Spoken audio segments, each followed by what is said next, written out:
ನನ್ನ 4ನೇ 10ನೇ ತರಗತಿಯ ಎಲ್ಲ ವಿದ್ಯಾರ್ಥಿಗಳಿಗೆ ಆನ್ಲೈನ್ ಕ್ಲಾಸ್ಗೆ ಸ್ವಾಗತ.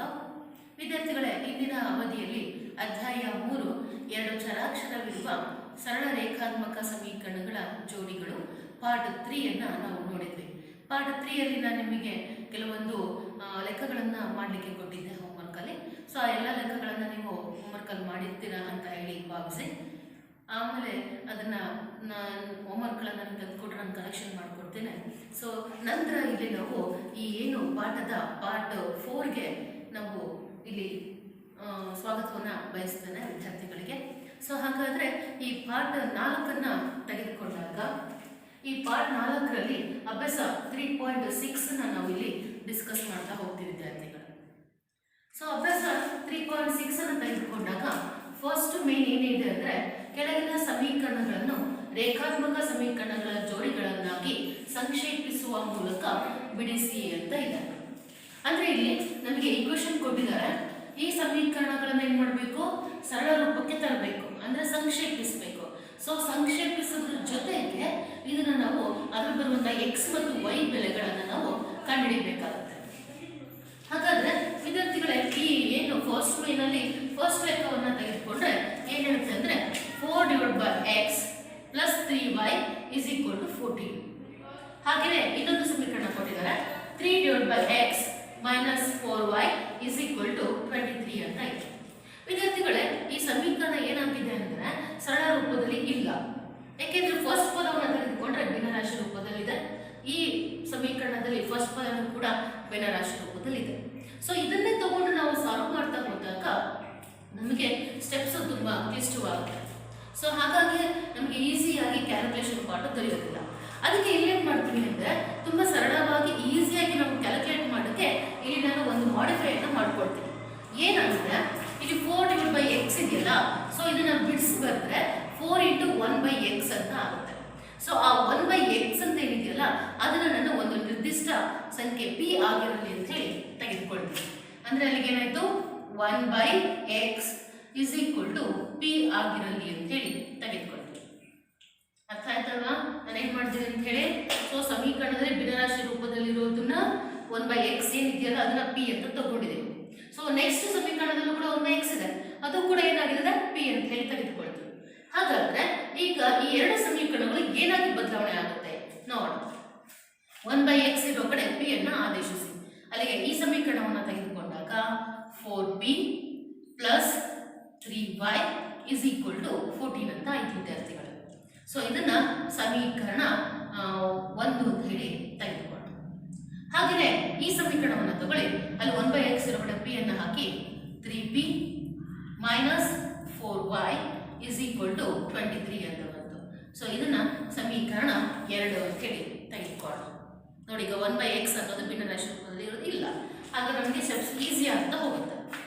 ಈಗ ಈ ಸಮೀಕರಣಗಳನ್ನು ಕಂಡುಹಿಡಿದ ಮೇಲೆ ಇಲ್ಲಿ ನಾವು ಕ್ಯಾಲ್ಕುಲೇಟ್ ಮಾಡಬೇಕು. ಇಲ್ಲ ಒಂದು y ಕಂಡುಹಿಡಿಯಬೇಕು, ಇಲ್ಲ ಒಂದು p ಕಂಡುಹಿಡಿಯಬೇಕು. ಸೊ ಇಲ್ಲಿ ಒಂದು ಪ್ಲಸ್ ಇದೆ, ಒಂದು ಮೈನಸ್ ಇದೆ. ಅದಕ್ಕೆ ನಾನೇನು ಮಾಡ್ತೀನಿ ಅಂದರೆ ಈ ಏನು ಎರಡು ಸಮೀಕರಣಗಳು ಸರಿದೂಗಿಸುವಂತೆ ಸಮೀಕರಣ 1ಅನ್ನು 4ರಿಂದ ಸಮೀಕರಣ 2ಅನ್ನು 3ರಿಂದ ಗುಣಿಸಲ್ಪಡ್ತೀವಿ ವಿದ್ಯಾರ್ಥಿಗಳು. ಸೊ ಹೀಗೆ ಗುಣಿಸೋದ್ರಿಂದ ನಮಗೇನಾಗುತ್ತೆ ಅಂದರೆ ಸಮ ಇರುವಂತಹ ಅಂಶಗಳು ದೊರೆಯುತ್ತೆ, ಕ್ಯಾಲ್ಕುಲೇಟ್ ಮಾಡಲಿಕ್ಕೆ ಈಸಿ ಆಗುತ್ತೆ. ಹಾಗಾದರೆ ಫಸ್ಟ್ ಸಮೀಕರಣವನ್ನು 4ರಿಂದ ನಾನು ಗುಣಿಸಿದರೆ 4 × 4 = 16p + 4 × 12y. ಸೊ = 14 ನಾವು ತೆಗೆದುಕೊಳ್ಬೇಕಾಗುತ್ತೆ. ಸೊ 14 ಎಷ್ಟಾಗುತ್ತೆ ವಿದ್ಯಾರ್ಥಿಗಳೇ? 4 16 ಕ್ಯಾರಿ 1 4 1 4 1 4 1 5 14 4 56 ಅಂತ ಹೇಳಿ ಕರೆಕ್ಟ್. ಹಾಗೆಯೇ ಎರಡನೇ ಸಮೀಕರಣವನ್ನು 3ರಿಂದ ನಾವು ಗುಣಿಸೋಣ. ಅಲ್ಲಿಗೆ 3 3 9p - k - 4 3 12y. ನೋಡಿ ವಿದ್ಯಾರ್ಥಿಗಳು, ಇಲ್ಲಿ ಸಮ ಬಂತಲ್ವಾ? y ನ ಸಹಗುಣಕಗಳು ಒಂದು ಪ್ಲಸ್ ಇನ್ನೊಂದು ಮೈನಸ್ ಇದೆ. ಸೊ = 3 3 9 3 2 6. ಸೊ ಅಲ್ಲಿಗೆ ನಮಗೆ ಸಮದೂಗಿಸಿರುವಂತಹ ಸಮೀಕರಣ ದೊರೆತಿದೆ. ಹಾಗಾದರೆ ಈ ಸಮೀಕರಣವನ್ನು ಮೊದಲಿಂದ 3 ಅಂತ ತಗೋಣ, ಇನ್ನೊಂದು ಸಮೀಕರಣವನ್ನು 4 ಅಂತ ಹೇಳಿ ತೆಗೆದುಕೊಳ್ಳೋಣ. ಈಗ ಇಲ್ಲಿ ಈ ಸಮೀಕರಣವನ್ನು ಏನು ಮಾಡ್ಬೇಕು, ನಾವು ಸಾಲ್ವ್ ಮಾಡಬೇಕು. ಸಮೀಕರಣ 4 ಮತ್ತು 3 ನಾವು ಕಳಿಲಿಕ್ಕೆ ಬರಲ್ಲ. ಕಳೆದ್ಬಿಟ್ರೆ ಏನಾಗುತ್ತೆ, ಚಿಹ್ನೆ ಬದಲಾವಣೆ ಆಗುತ್ತೆ. ಹಾಗಾಗಿ ಎರಡು ಸಮೀಕರಣವನ್ನು ಏನು ಮಾಡಬೇಕು, ಕೂಡಬೇಕು. ಕೂಡಿದಾಗ ನಮಗೆ ಏನಾಗುತ್ತೆ, ಸೊ ಇಲ್ಲಿ ಏನು ಸಮ ಸಹ ಗುಣಕ ಇದ್ದಾವೆ, ಇವು ಕ್ಯಾನ್ಸಲ್ ಆಗಿ ಪಿ ಬೆಲೆ ಬರುತ್ತೆ. ಆ ಪಿ ಬೆಲೆನ ಇಕ್ವೇಷನ್ ಆದೇಶಿಸಿದ್ರೆ ವೈ ಬೆಲೆ ಬರುತ್ತೆ ಅಂತ ಹೇಳಿ ಹೇಳಿಕೊಟ್ಟಿದ್ದಾರೆ. ಹಾಗಾದ್ರೆ ಸಮೀಕರಣ 4 ಮತ್ತು ಸಮೀಕರಣ 3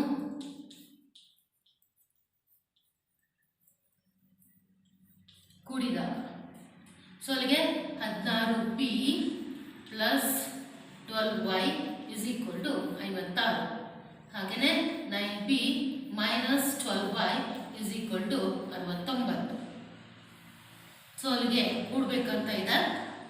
plus 12y minus 12y cancel ಆಗುತ್ತೆ. 16p ಇದೆ, 9p ಇದೆ. ಸೊ ಅಲ್ಲಿಗೆ ಎಷ್ಟಾಗುತ್ತೆ, 16p 9p ಅಂತಂದ್ರೆ 16 9 25 ಅಲ್ವಾ, 25p is equal to, so ಇಲ್ಲಿಗೆ 56 ಮತ್ತು 69 ಇದೆ. ಸೊ ಇಲ್ಲಿ ಇದನ್ನ ಏನ್ ಮಾಡಬೇಕು, ನಾವು ಕೂಡಬೇಕು. 9 6 ಎಷ್ಟಾಗುತ್ತೆ, 15. 15ಕ್ಕೆ 5 ಕ್ಯಾರಿ 1 ಬಂತು ವಿದ್ಯಾರ್ಥಿಗಳ. 6 5 11 11 1 12. ಸೊ ಅಲ್ಲಿಗೆ 125 ಅಂತ ಹೇಳಿ ಬಂದಿದೆ ನಮಗೆ. ನಂತರ ಇಷ್ಟಾದ ಮೇಲೆ ಇಲ್ಲಿ ನಾವು ಏನು ಕಂಡುಹಿಡಿಬೇಕು ಅಂದರೆ ಪಿ ಬೆಲೆಯನ್ನು ಕಂಡುಹಿಡಿಬೇಕು. ಹಾಗಾದರೆ p is equal to 125 divide by 25 ಅನ್ನೋದೇನಾಗುತ್ತೆ, ಛೇದಕ್ಕೆ ಹೋಗುತ್ತೆ. ಸೊ 25ರಿಂದ 125ನ್ನ ಭಾಗಿಸ್ಬೇಕಾಗುತ್ತೆ. ಅಲ್ಲಿಗೆ 5 5 25, 5 2 10, ಅಲ್ಲಿಗೆ ಇಷ್ಟು ಉಳಿತು. 5 2 10 ಆಯಿತು ಅಂದರೆ 2 ಉಳಿತು. 5 5 25. ಅಗೈನ್ ಮತ್ತೆ 5ರಿಂದ ಪೂರ್ಣವಾಗಿ ಭಾಗ ಆಗುತ್ತೆ ತಾನೆ. 5 1 5 5 25. ಹಾಗಾದರೆ ವಿದ್ಯಾರ್ಥಿಗಳೇ ಪಿ ಬೆಲೆ ಏನು ಬಂತು, 5 ಬಂತು ಅಂತ ಹೇಳಿ ತಗೊಂಡು. ಸೊ ಈ ಲೆಕ್ಕ ಅರ್ಥ ಆಗ್ತಿದೆ ಅಲ್ವಾ. ಈಗ ಪಿ ಬೆಲೆ ಕಂಡುಹಿಡ್ಕೊಂಡಿದ್ವಿ. ಈ ಪಿ ಬೆಲೆ ಏನು ಮಾಡೋಣ, ಸಮೀಕರಣದಲ್ಲಿ ಆದೇಶಿಸೋಣ. ಸೊ ಅಲ್ಲಿಗೆ ಸಮೀಕರಣದಲ್ಲಿ ಆದೇಶಿಸಿದಾಗ ಏನು ಬರುತ್ತೆ ನೋಡೋಣ. ಸಮೀಕರಣ ಎಷ್ಟಿದೆ, 1 ಅಲ್ಲಿ ಆದೇಶಿಸೋಣ. ಪಿ ಇಸ್ ಈಕ್ವಲ್ ಟು 5 ಸಮೀಕರಣ 1ರಲ್ಲಿ ಆದೇಶಿಸಿದಾಗ, ಸಮೀಕರಣ 1 ಏನಿದೆ, 4p plus 3y is equal to 14 ಅಲ್ವಾ. ಸಮೀಕರಣ 1ರಲ್ಲೇ ಆದೇಶಿಸಬೇಕಂತೇನಿಲ್ಲ, ಸಮೀಕರಣ 2ರಲ್ಲೂ ಕೂಡ ಏನು ಮಾಡ್ಬೋದು, ನಾವು ಆದೇಶಿಸ್ಬೋದು. ಸೊ ಅಲ್ಲಿಗೆ ಈ ಬೆಲೆಗಳನ್ನು ಹಾಕಿದರೆ 4 × 5 plus 3y is equal to 14 ಅಂತ ಕರಿತಿದ್ದಾರೆ. ಸೊ ಅಲ್ಲಿಗೆ ಇದನ್ನು ಸಾಲ್ವ್ ಮಾಡಿದ್ರೆ 4 5 20 plus 3y is equal to 14. So ಅಲ್ಲಿಗೆ 3y ಇಸ್ ಈಕ್ವಲ್ ಟು 14. ಈ 20 ಈ ಕಡೆ ತಗೊಂಬನ್ನಿ. ಸೊ ಅಲ್ಲಿಗೆ ಏನಾಯಿತು, ಪ್ಲಸ್ ಇರೋದು ಮೈನಸ್ ಆಗುತ್ತೆ. ಹಾಗಾದರೆ ಇಲ್ಲಿ ನಮಗೆ ಮೈನಸ್ ಚಿಹ್ನೆ ಇರುವುದು ಬರುತ್ತೆ ಅಂತ ಅರ್ಥ. ಸೊ ಅಲ್ಲಿಗೆ 3y ಇಸ್ ಈಕ್ವಲ್ ಟು ಕಳೆದ್ರೆ -6 ಆಗುತ್ತೆ. 20 14 ಹೋದರೆ 6, ಬಿಗರ್ ನಂಬರ್ 20 ಇದೆ, ಚಿಹ್ನೆ ಮೈನಸ್ ಇದೆ. ಹಾಗಾದ್ರೆ ಏನಾಯ್ತು, -6 ಅಂತ ಹೇಳಿ ತೆಗೆದುಕೊಳ್ತಿದ್ದಾರೆ. ಹಾಗಾದ್ರೆ y ಕ್ಯಾಲ್ಕುಲೇಟ್ ಮಾಡಿದ್ರೆ ನಮಗೆ 3 2 6 ಅಂತ ಹೇಳಿ ಬರುತ್ತೆ. ಹಾಗಾದ್ರೆ y ಬೆಲೆ ಏನಾಯ್ತು, 2 ಅಂತ ಹೇಳಿ ತಗೊಳ್ತೀವಿ. ಸೊ ಇದು ಅರ್ಥ ಆಗಿದೆ ಅಂತ ತಿಳ್ಕೊಳ್ತೀವಿ ಅಲ್ವಾ. ಈ ಕ್ಯಾಲ್ಕುಲೇಷನ್ ಏನೂ ಡೌಟ್ ಇಲ್ಲ. ಈಗ ನಾವು y ಬೆಲೆ ಕಂಡುಹಿಡ್ಕೊಂಡ್ವಿ. ಇನ್ನೊಂದು ಬೇಕಾಗಿರೋದು ಯಾವುದು, x ಬೆಲೆ ಬೇಕು. x ಎಲ್ಲಿದೆ, ಇಲ್ಲಿ p ಎಲ್ಲಿದೆ ತಾನೆ. p is equal to 1/x ಇದೆಯಲ್ಲ, ಇದನ್ನ ನಾವು ತೆಗೆದುಕೊಳ್ಬೇಕು. ಸೊ ಅಲ್ಲಿಗೆ p is equal to 1/x ಆದರೆ ಅಲ್ಲಿಗೆ 5 is equal to 1/x ಆಗುತ್ತೆ. ನಮಗೆ ಬೇಕಾಗಿರೋದು x ಬೆಲೆ. ಸೊ ಹಾಗಾದ್ರೆ x is equal to ಏನಾಗುತ್ತೆ ಹೇಳಿ, 1/5 ಅಂತ ಬರುತ್ತೆ ವಿದ್ಯಾರ್ಥಿಗಳೇ. ಯಾಕೆಂದ್ರೆ ಈ p ನ ಛೇದಕ್ಕೆ ಕಳಿಸಿ, x ಅನ್ನು ಈ ಕಡೆ ತಗೊಳ್ಳಿ. p ಬೆಲೆ ಏನಿದೆ 5 ಅಂತ ಕಂಡುಹಿಡ್ಕೊಂಡಿದ್ದೀವಿ ತಾನೆ, ವ್ಯಾಲ್ಯೂ 5 ಅಂತ ಕಂಡುಹಿಡ್ಕೊಂಡಿದ್ದೀವಿ. ಅದನ್ನ ಏನು ಮಾಡಿದ್ದೀನಿ, ನಾನು ಆದೇಶಿಸಿದ್ದೇನೆ ಎಲ್ಲಿ, p ಅಲ್ಲಿ. ಸೊ ಅಲ್ಲಿಗೆ ಏನಾಯ್ತು, 1/5 ಅನ್ನೋದು ಎಕ್ಸ್ ಬೆಲೆ ಆಯಿತು. ಹಾಗಾದ್ರೆ y ನ ಬೆಲೆ ಏನಾಗಿದೆ -2 ಅಂತ ಹೇಳಿ ಕರಿತೀವಿ ವಿದ್ಯಾರ್ಥಿಗಳೇ. ಸೊ ಹಾಗಾದ್ರೆ ಈ ಲೆಕ್ಕ ನಿಮಗೆ ಚೆನ್ನಾಗಿ ಅರ್ಥ ಆಗಿದೆ ಅಂತ ಹೇಳಿ ತಿಳ್ಕೊಳ್ತೇನೆ. ನಿಮಗೆ ನಂತರ ಏನಾದರೂ ಡೌಟ್ಸ್ ಇದ್ರೆ ನೀವು ಕ್ಲಾರಿಫೈ ಮಾಡ್ಕೋಬಹುದು. ಸೊ ಏನಿಲ್ಲ, ತುಂಬಾ ಸಿಂಪಲ್ ಸ್ಟೆಪ್ಸ್. ಏನ್ ನೆನಪಿಟ್ಕೋಬೇಕು ಅಂದ್ರೆ ಕೊಟ್ಟಿರೋ ಸಮೀಕರಣಗಳನ್ನ ನಮಗೆ ಅಲ್ಲಿ ಏನಾದರೂ ಭಿನ್ನರಾಶಿ ರೂಪದಲ್ಲಿದ್ರೆ ಆ ಸಮೀಕರಣಗಳನ್ನ ಏನ್ ಮಾಡ್ಕೋಬೇಕು, ನೀವು ಸರಳ ರೂಪಕ್ಕೆ ಪರಿವರ್ತನೆ ಮಾಡ್ಕೋಬೇಕು. ಸರಳ ರೂಪಕ್ಕೆ ಪರಿವರ್ತನೆ ಮಾಡಿದ ಮೇಲೆ ಅದ್ರಲ್ಲಿ ಯಾವ್ದಾದ್ರು ಒಂದು ಚರಾಕ್ಷರ. ಹಾಗಾದ್ರೆ ವಿದ್ಯಾರ್ಥಿಗಳೇ, ಈ ಅಭ್ಯಾಸ 3.6 ಅಲ್ಲಿ ಫಸ್ಟ್ ಲೆಕ್ಕ ಕರೆಕ್ಟಾಗಿ ಅರ್ಥ ಆಗಿದೆ ಅಂತ ನಾನು ತಿಳ್ಕೊಳ್ತೇನೆ. ನಂತರ ಇದೇ ಅಭ್ಯಾಸದಲ್ಲಿ ಫಸ್ಟ್ ಮೇನ್ ಎರಡನೇ ಲೆಕ್ಕಕ್ಕೆ ಬರೋಣ. ಎರಡನೇ ಲೆಕ್ಕ ಏನು ಹೇಳ್ತಂದ್ರೆ 5/x-1 plus 1/y-1 is equal to 2 ಅಂತ ಇದೆ. ಹಾಗೆಯೇ 6/x-1 minus 3/y-2 is equal to 1 ಅಂತ ಇದೆ. ಸೊ ಈಗ ಈ ಸಮೀಕರಣವನ್ನು ಏನು ಮಾಡಬೇಕು, ಜೋಡಿಗಳನ್ನಾಗಿ ಸಂಕ್ಷೇಪಿಸಿ ಮತ್ತು ಅದನ್ನ ಸುಲಭ ರೂಪಕ್ಕೆ ತಗೊಂಡು ಬಂದು ಬಿಡಿಸಬೇಕು. ಅಂದ್ರೆ x ಮತ್ತು y ಬೆಲೆಯನ್ನ ಕಂಡುಹಿಡಿಯಬೇಕು ಅಂತ ಹೇಳಿ ಅರ್ಥ. ಸೊ ಇಲ್ಲಿ ಇದು ಕೂಡ ಏನಾಗಿದೆ ನೋಡಿ, ಇಲ್ಲಿ 1/x-1 ಇದೆ, 1/y-1 ಇದೆ. ಈ ಇನ್ನೊಂದು ಇಕ್ವೇಶನ್ ತಗೊಂಡ್ರು ಕೂಡ ಏನಾಗಿದೆ ಅದೇ ಟೈಪ್ ಅಲ್ಲೇ ಇದೆ ವಿದ್ಯಾರ್ಥಿಗಳು. ಸೊ ಹಾಗಾದ್ರೆ ಇಲ್ಲಿ ನಾನು ಏನ್ ಮಾಡ್ತೀನಿ ಅಂದ್ರೆ 1/x-1 is equal to p ಅಂತ ಹೇಳಿ ತೆಗೆದುಕೊಳ್ತೇನೆ. ಮತ್ತು so 1/y-1 is equal to q ಆಗಿರಲಿ ಅಂತ ಹೇಳಿ ಹೇಳಲ್ಪಡ್ತದೆ. ನಾವಲ್ಲಿ ಏನ್ ಬೆಲೆ ಬೇಕು ಅದನ್ನ ಸರಳ ರೂಪಕ್ಕೆ ತಗೊಳ್ಳೋಕೆ ನಮಗೆ ಅನುಕೂಲ ಆಗುವಂತೆ ನಾವೇನ್ ಮಾಡ್ಕೋಬಹುದು, ರಚನೆಯನ್ನ ಮಾಡ್ಕೋಬಹುದು ವಿದ್ಯಾರ್ಥಿಗಳು. ಹಾಗಾದ್ರೆ ಈ ಬೆಲೆಗಳನ್ನ ಅದರಲ್ಲಿ ಆದೇಶಿಸೋಣ. ಆಗ ಸಮೀಕರಣ ಏನಾಗುತ್ತೆ ನೋಡಿ, 5p plus 1q is equal to 2 ಅಂತ ಬರುತ್ತೆ. ಸೊ ಇದನ್ನ ಸಮೀಕರಣ 1 ಅಂತ ಹೇಳಿ ತೆಗೆದುಕೊಳ್ಳೋಣ. ಹಾಗೇನೆ ನೆಕ್ಸ್ಟ್ ಸಮೀಕರಣಕ್ಕೆ ಬಂದಾಗ 6p minus 3q is equal to 1 ಸಮೀಕರಣ 2. ನೋಡಿ ಎಷ್ಟು ಸರಳ ರೂಪಕ್ಕೆ ಬಂತಲ್ವಾ. ಈಗ ಈ ಸಮೀಕರಣವನ್ನು ಸಾಲ್ವ್ ಮಾಡ್ತಾ ಹೋಗ್ಬೇಕು. ಈಗ ಈ ಎರಡು ಸಮೀಕರಣ ತಗೊಂಡ್ರೆ ತುಂಬಾ ಈಸಿಯಾಗಿರುವಂತಹ ಸಮೀಕರಣವಾಗಿದೆ. ಹಾಗಾಗಿ ಏನ್ ಮಾಡ್ತೀನಿ ಅಂದ್ರೆ ನಾನು ಯಾವ್ದಾದ್ರು ಒಂದು ಚರಾಕ್ಷರವನ್ನ ಸಮ ಬರುವಾಗೆ ಪರಿವರ್ತನೆ ಮಾಡ್ಕೊಳ್ತೀನಿ. ಹಾಗಾದ್ರೆ 5p plus 1q is equal to 2 ಇದೆಯಲ್ಲ, ಈ ಸಮೀಕರಣವನ್ನ 3 ಇಂದ, ಹಾಗೇನೆ ನಂತರ 6p minus 3q is equal to 1 ಇದೆಯಲ್ಲ, ಈ ಸಮೀಕರಣವನ್ನ 1 ಇಂದ ನಾನು ಏನ್ ಮಾಡ್ತೀನಿ, ಗುಣಿಸ್ತೀನಿ ವಿದ್ಯಾರ್ಥಿಗಳು. ಸೊ ಹೀಗೆ ಗುಣಿಸಿದಾಗ ಏನ್ ಬರುತ್ತೆ ನೋಡೋಣ. 3 into 5p 5 3 15p ಆಯ್ತು. Okay, plus 3 into 1 3q is equal to 3 2 6. ಇದನ್ನ ಸಮೀಕರಣ 3 ಅಂತ ಹೇಳಿ ತೆಗೆದುಕೊಳ್ಳೋಣ. ಜಸ್ಟ್ ಗುಣಿಸಿದೀನಿ ಅಷ್ಟೇ ನಾನು. ನಂತರ ಸಮೀಕರಣ 2ನ್ನ 1 ರಿಂದ, so 6 into p 1 6p minus 3q into 1 3q is equal to 1 ಅಂದ್ರೆ 1. ಸೊ ಇದನ್ನ ಸಮೀಕರಣ 4 ಅಂತ ಹೇಳಿ ತೆಗೆದುಕೊಳ್ಳೋಣ. ಈಗ ನೋಡಿ ಈ ಸಮೀಕರಣವನ್ನು ಅಬ್ಸರ್ವ್ ಮಾಡಿ. ಇಲ್ಲಿ q ಇದೆಯಲ್ಲ, ಇದರ ಸಹಗುಣಕ ಸೇಮ್ ಬಂದಿದೆ ಅಲ್ವಾ, ಒಂದು 3 ಇದೆ, ಇನ್ನೊಂದು ಕೂಡ 3 ಇದೆ, ಆಪೋಸಿಟ್ ಸೈನ್ ಇದೆ. ಸೊ ಹಾಗಾದ್ರೆ ಎರಡು ಸಮೀಕರಣವನ್ನು ಕೂಡ್ಬಿಟ್ರೆ ನಮಗೆ ಏನಾಗುತ್ತೆ, ಈಸಿಯಾಗಿ p ಬೆಲೆ ಬರುತ್ತೆ. ಇಲ್ಲಿ ಮಾಡಿದ್ವಲ್ಲ ಫಸ್ಟ್ ಲೆಕ್ಕದಲ್ಲಿ, ಸೊ ಅದೇ ತರನೇ ಈ ಸಮೀಕರಣವನ್ನ ಕೂಡೋಣ.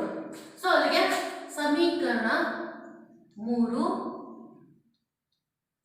ಮತ್ತು ಸಮೀಕರಣ 4 ಕೂಡಿದಾಗ ಏನಾಗುತ್ತೆ, ಅಲ್ಲಿಗೆ 15p plus 3q is equal to 6 ಅಂತ ಇದೆ. ನಂತರ 4ನೇ ಸಮೀಕರಣ ತಗೊಳ್ಳಿ, 6p minus 3q is equal to 1. So ಏನ್ ಮಾಡ್ಬೇಕು, ಎರಡು ಸಮೀಕರಣವನ್ನ ಕೂಡಬೇಕು. ಹಾಗಾದ್ರೆ ಪ್ಲಸ್ 3q minus 3q ಏನಾಗುತ್ತೆ, ಕ್ಯಾನ್ಸಲ್ ಆಗುತ್ತೆ. ಅಲ್ಲಿ ಕೂಡಿದಾಗ 15 plus 6 ಅಂತ ಇದೆ. ಕೂಡಿದ್ರೆ ಎಷ್ಟು ಬರುತ್ತೆ ಅನ್ನೋದನ್ನ ಕಂಡುಹಿಡಿಯಬೇಕು ನಾವು. 6 5 11 1 ಕ್ಯಾರಿ 1, ಅಲ್ಲಿಗೆ 2 ಆಯಿತು, 21p ಆಯಿತು. ಯಾವುದು 15p ಪ್ಲಸ್ 6p ಆಯಿತು ಇಸ್ ಈಕ್ವಲ್ ಟು, ಇಲ್ಲಿ 6 ಇಲ್ಲಿ 1 ಇದೆ, ಸೊ ಅಲ್ಲಿಗೆ ಏನಾಗುತ್ತೆ ಕೂಡಿದೆ 6 1 7. ಈಗ ಇಲ್ಲಿ ನಮ್ಗೆ ಬೇಕಾಗಿರೋದು p ಬೆಲೆ. ಹಾಗಾದ್ರೆ p is equal to 7 divided by 21. ಹಾಗಾದ್ರೆ ಇದನ್ನ ನಾವು ಕ್ಯಾಲ್ಕುಲೇಟ್ ಮಾಡಿದ್ರೆ p is equal to 7 ರಿಂದ ಗುಣ ಭಾಗ ಆಗುತ್ತಲ್ಲ, 7 ಒಂದ್ಲೆ 7 ಮೂರ್ಲೆ 21. ಸೊ ಅಲ್ಲಿಗೆ p is equal to 1 divided by 3 ಅಂತ ಬಂದಿದೆ. ಸೊ ಇದಷ್ಟು ನಾನು ಭಾಗಿಸ್ತೀನಿ ಅಷ್ಟೇ, 7 ಒಂದೇ 7 ಮೂರ್ಲೆ ಹಾಗಾದ್ರೆ p ಬೆಲೆ 1/3. ಸೊ ಈ ಲೆಕ್ಕನೂ ಕೂಡ ಅರ್ಥ ಆಗಿದೆ ಅಂತ ತಿಳ್ಕೊಳ್ತೀವಿ. ಈಗ ಇಲ್ಲಿಗೆ ಮುಗಿಲಿಲ್ಲ, p ಬೆಲೆ ಆದ್ಮೇಲೆ ಇನ್ನೇನಿದೆ, q ಇದೆ. ನಾವಿನ್ನು ವರ್ಚುವಲ್ ವ್ಯಾಲ್ಯೂ x y ಕಂಡುಹಿಡಿಬೇಕು. ಈಗ ಜಸ್ಟ್ ನಾವು p ಮತ್ತು q ಮಾತ್ರ ಕಂಡುಹಿಡಿತಾ ಇದ್ದೀವಿ, ಹೌದಾನೆ? ಹಾಗಾದ್ರೆ ಈ p ಬೆಲೆಯನ್ನ ಸಮೀಕರಣ ಯಾವ್ದ್ರಲ್ಲಿ, 1ರಲ್ಲಿ ಆದೇಶಿಸೋಣ. So p is equal to 1/3 ಅನ್ನು ಸಮೀಕರಣ 1ರಲ್ಲಿ ಆದೇಶಿಸಿದಾಗ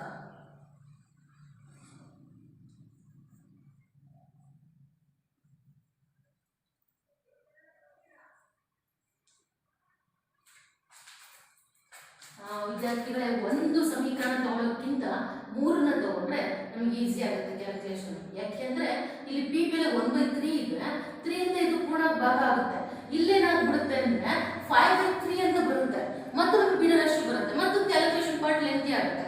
ಸೊ ಹಾಗಾದ್ರೆ ಏನ್ ಮಾಡೋಣ, ಸಮೀಕರಣ 3ಅನ್ನ ತೆಗೆದುಕೊಳ್ಳೋಣ. ನೋಡಿ, ಈ ವ್ಯತ್ಯಾಸ ನಿಮಗೆ ಗೊತ್ತಾಗ್ಲಿ ಅಂತಾನೆ ನಾನು ಸಮೀಕರಣ 1ಅನ್ನ ತಗೊಂಡು ನಂತರ ಸಮೀಕರಣ 3ಅನ್ನ ಹೇಗೆ ತಗೊಳ್ಳೋದು ಅನ್ನೋದನ್ನ ಕೇಳಿರುವಂಥದ್ದು. ಸೊ ಅಲ್ಲಿಗೆ 15p plus 3q is equal to 6. ಈ p ಬೆಲೆನ ಇದನ್ನ ಆದೇಶಿಸೋಣ. So 15 into 1 divided by 3 plus 3q is equal to 6. So 3 1 3 5 15 ಅಲ್ವಾ? ನೋಡಿ, ಪೂರ್ಣ ಭಾಗ ಆಯ್ತು. ಅಲ್ಲಿಗೆ ಏನು ಉಳಿತು, 5 1 5 ಉಳಿತು. So 5 plus 3q is equal to 6 ಅಂತ ಬಂತು ವಿದ್ಯಾರ್ಥಿಗಳು. ಈಗ ಇಲ್ಲಿ 3q ಬೇಕು ನಮಗೆ, q ಬೆಲೆ 5ನ ಆಚೆ ಕಳಿಸಿ. ಸೊ ಅಲ್ಲಿಗೆ 3q is equal to ಏನಾಗುತ್ತೆ, 6 minus 5. ಸೊ ಅಲ್ಲಿಗೆ 3q is equal to 1 ಅಂತ ಬಂತು.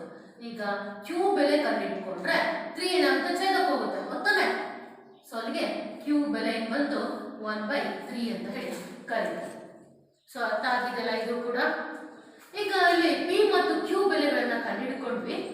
ಇದನ್ನ ಏನ್ ಮಾಡೋಣ ಅಂದ್ರೆ, ಇಲ್ಲೇ ತಗೊಂಡಿದ್ದಿಲ್ಲ 1/x - 1 1 divided by y - 1 ಅದರಲ್ಲಿ ಆದೇಶಿಸೋಣ, ನೋಡೋಣ ಏನ್ ಬರುತ್ತೆ ಅನ್ನೋದು. ಸೊ ಈಗ ಮೊದಲದಾಗಿ p ಅನ್ನ ತೆಗೆದುಕೊಳ್ಳೋಣ. p is equal to 1 divided by x - 1 ಅಂತ ತಗೊಂಡಿದ್ವಲ್ಲ ವಿದ್ಯಾರ್ಥಿಗಳೇ. ಈಗ ಇಲ್ಲಿ p ಬೆಲೆ ಏನಾಗಿದೆ ಅಂದ್ರೆ, ಸೊ ಎಲ್ಲಿದೆ 1/3 ಬಂದ, ಅದನ್ನ ಆದೇಶಿಸಿ is equal to 1 divided by x - 1. ಈಗ ಇಲ್ಲಿರುವಂತ ಚರಾಕ್ಷರ ಯಾವುದು, x. ಸೊ x ಬೆಲೆ ಕಂಡುಹಿಡಿಯಬೇಕು, ಹಾಗಾಗಿ ಕ್ರಾಸ್ ಮಲ್ಟಿಪ್ಲಿಕೇಶನ್ ತಗೊಳ್ಳಿ. x - 1 is equal to 3 1 3 minus 1 ಆಚೆ ಕಳಿಸಿ. ಸೊ ಅಲ್ಲಿಗೆ x is equal to ಏನಾಗುತ್ತೆ, 3 plus 1. So x is equal to 3 plus 1 4. ನೋಡಿ ಎಷ್ಟು ಈಸಿಯಾಗಿ ಬಂದ್ಬಿಟ್ಟಲ್ವಾ x ವ್ಯಾಲ್ಯೂ. ಅದೇ ರೀತಿಯಾಗಿ q ಅಂತ ಇದ್ರೆ ಅದನ್ನು ತಗೊಳ್ಳಿ. q is equal to 1 divided by y minus 1 ಅಂತ ಇರುತ್ತೆ. ಈಗ q ಬೆಲೆ ಏನು ಬಂದಿದೆ, ಅದು ಕೂಡ ಭಿನ್ನರಾಶಿ ರೂಪದಲ್ಲೇ ಬಂದಿದೆ. ಏನದು, 1 divided by 3 ಅಂತ ಬಂದಿದೆ. ನೋಡಿ, ಎರಡು ವ್ಯಾಲ್ಯೂಗಳು ಸೇಮ್ ಬಂದಿದೆ ನಮಗೆ, p ಮತ್ತು q ಗಳು is equal to 1 divided by y minus 1 ಅಂತ ಕರೀತಿದ್ದಾರೆ. ಈಗ y ಬೆಲೆ ಬೇಕು ತಾನೆ, ಅದಕ್ಕೆ ಮಾಡಿ ಕ್ರಾಸ್ ಮಲ್ಟಿಪ್ಲಿಕೇಶನ್ ಮಾಡಿ. ಸೊ ಅಲ್ಲಿಗೆ y minus 1 is equal to 3 1 3. y is equal to 3 minus 1 ಆಗಿ ತಗೊಳ್ಳಿ, ಹಾಗೇನಾಗುತ್ತದೆ ಪ್ಲಸ್ 1 ಆಗಿ ಕನ್ವರ್ಟ್ ಆಗುತ್ತೆ. ಹಾಗಾದ್ರೆ y is equal to ಏನಾಯ್ತು, 3 plus 1 4 ಅಂತ ಹೇಳಿ ಕರೀತಿದ್ದಾರೆ. ಹಾಗಾದ್ರೆ ಟೋಟಲ್ ಆಗಿ ಈ ಎರಡು ಲೆಕ್ಕವನ್ನು ತೆಗೆದುಕೊಂಡ್ರೆ ಇದರ ಜೋಡಿಯ ನಮಗೆ ಪರಿಹಾರ ಏನಪ್ಪಾ ಅಂದ್ರೆ, x ನ ಬೆಲೆ 4 y ನ ಬೆಲೆ 4 ಅಂತ ಹೇಳ್ಬಿಟ್ಟು ನಾವು ಈ ರೀತಿಯಾಗಿ ಈ ಮೆಥಡ್ ಅನ್ನ ಯೂಸ್ ಮಾಡಿಬಿಟ್ಟು ನಾವು ಇಲ್ಲಿ ಕ್ಯಾಲ್ಕುಲೇಟ್ ಮಾಡ್ತಿರ್ತೀವಿ. ಹಾಗಾದ್ರೆ ಈ ಫಸ್ಟ್ ಮೇನಲ್ಲಿ ಎರಡು ಲೆಕ್ಕಗಳು ತುಂಬಾ ಚೆನ್ನಾಗಿ ಅರ್ಥ ಆಗಿದೆ ಅಂತೇಳಿ ಭಾವಿಸ್ತೇನೆ. ಹಾಗೇನೆ ಈ ಮೈನ್ ಅಲ್ಲೇ ನೆಕ್ಸ್ಟ್ ಲೆಕ್ಕಗಳಿದೆ, ಅದನ್ನ ಮುಂದೆ ನೋಡೋಣ. ವಿದ್ಯಾರ್ಥಿಗಳೇ, ಅಭ್ಯಾಸ 3.6 ಅಲ್ಲಿ ಫಸ್ಟ್ ಮೇನಲ್ಲಿ 1 ಮತ್ತು 2 ಲೆಕ್ಕವನ್ನ ನೋಡಿದ್ವಿ. ಅದೇ ತರ 3 ಲೆಕ್ಕವನ್ನ ನಾವು ತೆಗೆದುಕೊಂಡಾಗ 6x plus 3y is equal to 6xy ಅಂತ ಇದೆ. ಹಾಗೇನೆ ಇನ್ನೊಂದು ಸಮೀಕರಣ 2x plus 4y is equal to 5xy ಅಂತ ಇದೆ ವಿದ್ಯಾರ್ಥಿಗಳ. ಸೊ ಈ ಎರಡು ಸಮೀಕರಣವನ್ನು ನಾವು ತೆಗೆದುಕೊಂಡಾಗ ಇವು ಸರಳ ರೂಪದಲ್ಲಿ ಇಲ್ಲ. ಸೊ LHS ಸೈಡ್ ಸರಳ ರೂಪದಲ್ಲಿ ಇದ್ರೂ ಕೂಡ ಈ RHS ಸೈಡ್ ಏನಿದೆ ನೋಡಿ, ಎರಡು ಚರಾಕ್ಷರವನ್ನು ಹೊಂದಿರುವಂತಹ ಗುಣಲಬ್ಧ ಇದೆ xy ಮತ್ತು xy ಅಂತೇಳಿ, ಹೌದಾನೆ? ಹಾಗಾದ್ರೆ ಟೋಟಲ್ ಆಗಿ ಈ ಸಮೀಕರಣವನ್ನ ಏನ್ ಮಾಡ್ತೀನಿ ಅಂದ್ರೆ ನಾನು xy ನಿಂದ ಭಾಗಿಸಲ್ಪಡ್ತಾರೆ. ಸೊ ಆಗ ಭಾಗಿಸಿದಾಗ 6x divided by xy plus 3y divided by xy is equal to 6xy divided by xy ಅಂತ ಭಾಗಿಸ್ತೀವಿ ವಿದ್ಯಾರ್ಥಿಗಳು. ಹಾಗೆಯೇ ಇನ್ನೊಂದು ಸಮೀಕರಣವನ್ನ 2x divided by xy plus 4y divided by xy is equal to 5xy divided by xy. ನಾವು ಯಾಕೆ ಈ ರೀತಿ ಮಾಡ್ಕೊಳ್ತೀವಿ ಅಂದ್ರೆ RHS ಸೈಡ್ ಇರುವಂತಹ xy ಏನಿದೆಯಲ್ಲ ಅದು ಕ್ಯಾನ್ಸಲ್ ಆಗಬೇಕು ನಮಗೆ. ಸೊ ಆ ಉದ್ದೇಶದಿಂದ ನಾವು ಇಡೀ ಈಕ್ವೇಶನ್ ನ xy ನಿಂದ ಭಾಗಿಸಲ್ಪಟ್ಟಿದ್ದೇವೆ. ಸೊ ಅಲ್ಲಿಗೆ ಈ ರೀತಿಯಾಗಿ ಭಾಗಿಸಿದ ಮೇಲೆ ಈಗ ಸಮೀಕರಣ ಏನ್ ಬರುತ್ತೆ ನೋಡೋಣ. 6x ಕ್ಯಾನ್ಸಲ್ ಆಗುತ್ತೆ. So 6 divided by y plus ಇದರಲ್ಲಿ y ಕ್ಯಾನ್ಸಲ್ ಆಗುತ್ತೆ. ಸೊ 3 divided by x ಬಂತು ಇಸ್ ಈಕ್ವಲ್ ಟು 6 ಅಂತ ಆಯಿತು ಅಲ್ವಾ ವಿದ್ಯಾರ್ಥಿಗಳೇ? ಹೌದು. ಸೊ ನಂತರ ಈ ಸಮೀಕರಣವನ್ನು ತೆಗೆದುಕೊಂಡ್ರೆ 2 divided by y ಪ್ಲಸ್ ನಂತರ 4 divided by ಇಲ್ಲಿ y ಕ್ಯಾನ್ಸಲ್ ಆಗುತ್ತೆ x ಆಯಿತು is equal to xy cancel 5 ಅಂತ ಬಂತು. ಓಕೆ, ಈಗ ಇದನ್ನ ಸಮೀಕರಣ 1 ಅಂತ ತಗೊಳ್ತೀವಿ, ಇದನ್ನ ಸಮೀಕರಣ 2 ಅಂತ ತಗೊಳ್ತೀವಿ. ಈಗ ಇಲ್ಲಿ ಮತ್ತೆ ಏನ್ ಭಿನ್ನರಾಶಿ ರೂಪದಲ್ಲಿ ಇದೆ ಅಲ್ವಾ? ಆಗೇನ್ ಮಾಡ್ಬೇಕು ಅಂತ ಹೇಳಿದೀನಿ ತಾನೆ. 1 divided by y is equal to p ಮತ್ತು 1 divided by x is equal to q ಆಗಿದೆ. ಆಗ ಸಮೀಕರಣ ಏನಾಗಿ ಪರಿವರ್ತನೆ ಆಗುತ್ತೆ ನೋಡಿ. 6 y 1 by y ನ p ಅನ್ನು ತಗೊಂಡಿದ್ವಿ, 6p ಆಯಿತು plus 3q is equal to 6. ಹಾಗೇನೆ ಇದನ್ನ ನಾವು ಕ್ಯಾಲ್ಕುಲೇಟ್ ಮಾಡಿದಾಗ 2p ಪ್ಲಸ್ 3 ಇಲ್ಲ ಇಲ್ಲಿ 4 ಇದೆ. So 4q is equal to 5 ಅಂತ ಬಂತು. ಸಮೀಕರಣ 3 ಅಂತ ತಗೊಳ್ಳಿ, ಇದನ್ನ ಸಮೀಕರಣ 4 ಅಂತ ಹೇಳಿ ತೆಗೆದುಕೊಳ್ಳಿದ್ದೆ. ಸೊ ಈ ರೀತಿಯಾಗಿ ತೆಗೆದುಕೊಂಡ ಮೇಲೆ ಇಲ್ಲಿ ಯಾವುದಾದ್ರೂ ಒಂದನ್ನು ನಾವು ಸರಳ ರೂಪಕ್ಕೆ ತರಬೇಕು ಅಥವಾ ಸಹಗುಣಕ ಒಂದೇ ರೀತಿಯಾಗಿ ಬರುವ ಹಾಗೆ. ಸೊ ಅಲ್ಲಿಗೆ ಈ ಸಮೀಕರಣ 3ಅನ್ನ ಏನ್ ಮಾಡ್ತೀವಿ ಅಂದ್ರೆ 4ರಿಂದ ಗುಣಿಸ್ತೇನೆ. ಸಮೀಕರಣ 4 ಅಂದ್ರೆ 4ಅನ್ನ 3ರಿಂದ ಗುಣಿಸ್ತೇನೆ. ಆಗ ಏನಾಗುತ್ತೆ ನೋಡಿ. ಆಗ ನಮಗೆ ಸಮೀಕರಣ 6p ಅನ್ನ 4ರಿಂದ ಗುಣಿಸಿದಾಗ 4 24p ಅಂತ ಬಂತು ಪ್ಲಸ್ 4 12 q ಅಂತ ಆಯಿತು ಇಸ್ ಈಕ್ವಲ್ ಟು 4 24 ವಿದ್ಯಾರ್ಥಿಗಳು. ನಂತರ ಇದನ್ನ ಗುಣಿಸಿದಾಗ 3 2 6p ಪ್ಲಸ್ 4 3 12 q ಅಂತ ಆಯಿತು ಇಸ್ ಈಕ್ವಲ್ ಟು 5 3 15 ಅಲ್ವಾ? ಹೌದಾನೆ? ಸೊ ಈಗ ಎರಡು ಇಕ್ವೇಶನ್ ಸಿಕ್ಕಿದೆಯಲ್ಲ, ಈ ಎರಡು ಇಕ್ವೇಶನ್ಸ್ ಕಳೆಯೋಣ. ಕಳೆದಾಗ ನಮಗೆ ಏನಾಗುತ್ತೆ, ಸಮ ಇರುವಂತಹ ಏನು ಕ್ಯೂ ಬೆಲೆ ಇದ್ರೆ ಕ್ಯಾನ್ಸಲ್ ಆಗುತ್ತೆ. ಸೊ ಅಲ್ಲಿಗೆ ಮೈನಸ್ ಪ್ಲಸ್ ಇರೋದು ಮೈನಸ್ ಆಗುತ್ತೆ, ಇದು ಕೂಡ ಪ್ಲಸ್ ಇರೋದು ಮೈನಸ್ ಆಗುತ್ತೆ. ಆಗ ಪ್ಲಸ್ 12q ಮೈನಸ್ 12q ಏನಾಗುತ್ತೆ, ಕ್ಯಾನ್ಸಲ್ ಆಗುತ್ತೆ. ಹೌದಾನೆ?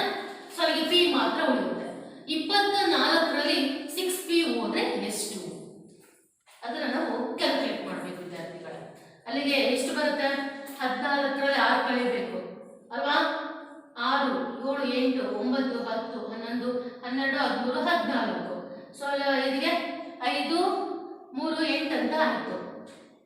ಅಲ್ಲಿಗೆ 1 ಉಳಿತು. ಸೊ ಹಾಗಾದ್ರೆ ಎಷ್ಟು, 24ರಲ್ಲಿ 6 ಹೋದ್ರೆ 18p. ಓಕೆ, ಸೊ ಇಲ್ಲಿ ಬಿಗರ್ ನಂಬರ್ 24 ಇದೆ, ಪ್ಲಸ್ ಇದೆ, ಪ್ಲಸ್ ಬರುತ್ತೆ ಈಸ್ ಈಕ್ವಲ್ ಟು 24ರಲ್ಲಿ ನಾವು 15ಅನ್ನ ಕಳೆಯೋಣ ಅಲ್ವಾ? ಸೊ ಎಷ್ಟು ಬರುತ್ತೆ ಕಳೆದ್ರೆ, 14 15 ಕಳಿಬೇಕು ಅಂದ್ರೆ ಕ್ಯಾರಿ 1 ತಗೊಳ್ಳಿ. 14ರಲ್ಲಿ 5 ಹೋದ್ರೆ ಎಷ್ಟು ಅಂತ ಹೇಳಿ ಅಲ್ವಾ? 5 6 7 8 9 10 11 12 13 14 ಅಂದ್ರೆ 9. ಸೊ ಈ ಸೈಡ್ ತಗೊಂಡ್ಬಿಟ್ಟಿದ್ದೀವಿ, ಆಲ್ರೆಡಿ 0 ಆಗಿರ್ತಾನೆ. ಸೊ ಕಳೆದ್ರೆ 9 ಅಂತ ಬರುತ್ತೆ ವಿದ್ಯಾರ್ಥಿಗಳು. ಹಾಗಾದ್ರೆ ಪಿ ಬೆಲೆ ಬೇಕಲ್ಲ, ಪಿ ಇಸ್ ಈಕ್ವಲ್ ಏನಾಗುತ್ತೆ, ನಾವು ಇದರಿಂದ ಭಾಗಿಸ್ಬೇಕು. ಸೊ ಅಲ್ಲಿಗೆ 1/2 ಅಂತ ಬರುತ್ತೆ. ಹೇಗೆ? 9 1 9 2 18. ಹಾಗಾದ್ರೆ ಅಲ್ಲಿ ನಮಗೆ ಬಂದಿರುವಂತಹ ಪಿ ಬೆಲೆ ಏನು 1/2 ಅಂತ ಆಯ್ತು. ಈ 1/2 ನ ವಿದ್ಯಾರ್ಥಿಗಳೇ ನಾವೇನ್ ಮಾಡೋಣ ಅಂದ್ರೆ ಸಮೀಕರಣ ಇದು 3 ಇದೆಯಲ್ಲ ಇದರಲ್ಲೇ ಆದೇಶಿಸೋಣ. ಪಿ ಇಸ್ ಈಕ್ವಲ್ ಟು 1/2 ಅನ್ನು ಸಮೀಕರಣ 3ರಲ್ಲಿ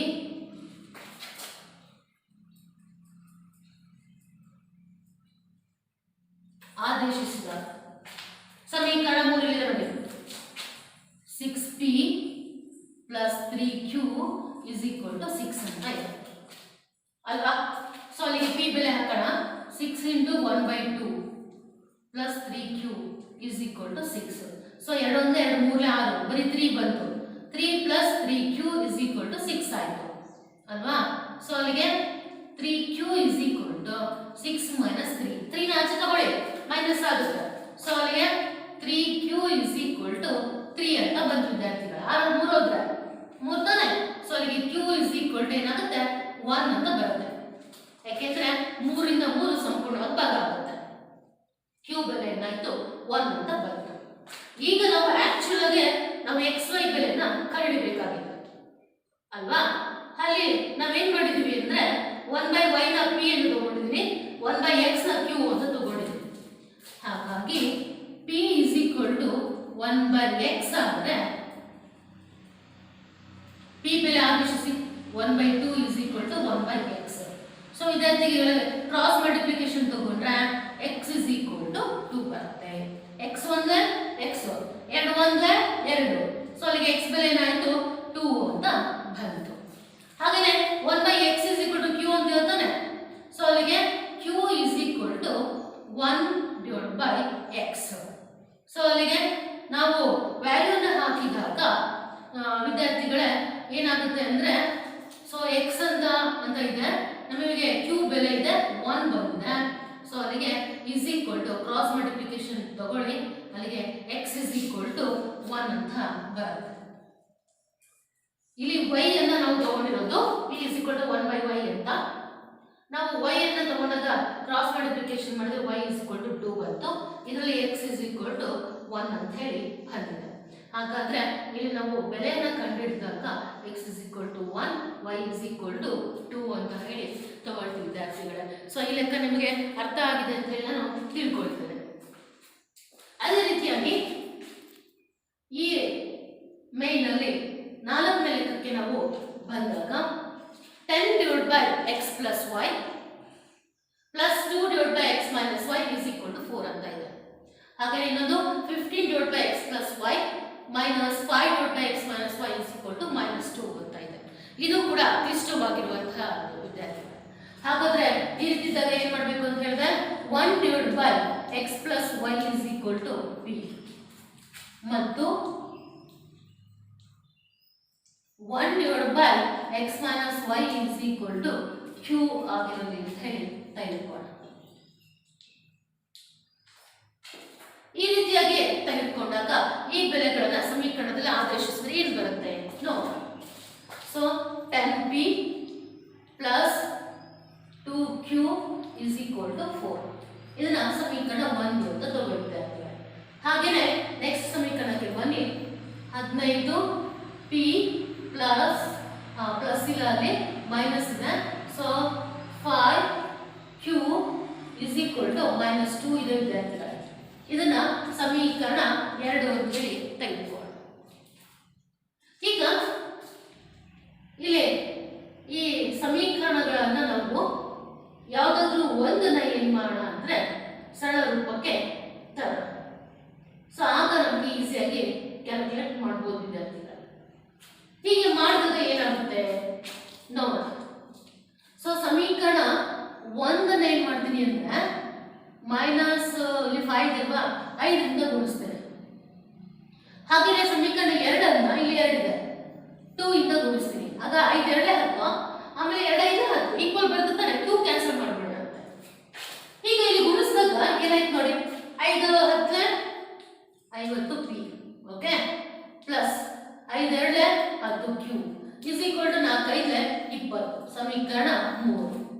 ನೆಕ್ಸ್ಟ್ ಸಮೀಕರಣವನ್ನ 2 ರಿಂದ ಗುಣಿಸಿ 15 2 ಎಷ್ಟು 30 p minus 5 2 10 q is equal to 2 2 4 ಎಂದ 4 ಮೈನಸ್ 4. ಸೊ ಸಮೀಕರಣ 4 ಅಂತ ಹೇಳಿ ತೆಗೆದುಕೊಳ್ಳೋಣ ವಿದ್ಯಾರ್ಥಿಗಳೇ. ಅರ್ಥ ಆಯ್ತಲ್ಲ ಇದು? ಸೊ ಈಗ ಇಲ್ಲಿ ಸೇಮ್ ಬಂದಿದೆ ನೋಡಿ 10 ಕ್ಯೂ ಹಾಗಾದ್ರೆ ಸಮೀಕರಣ 4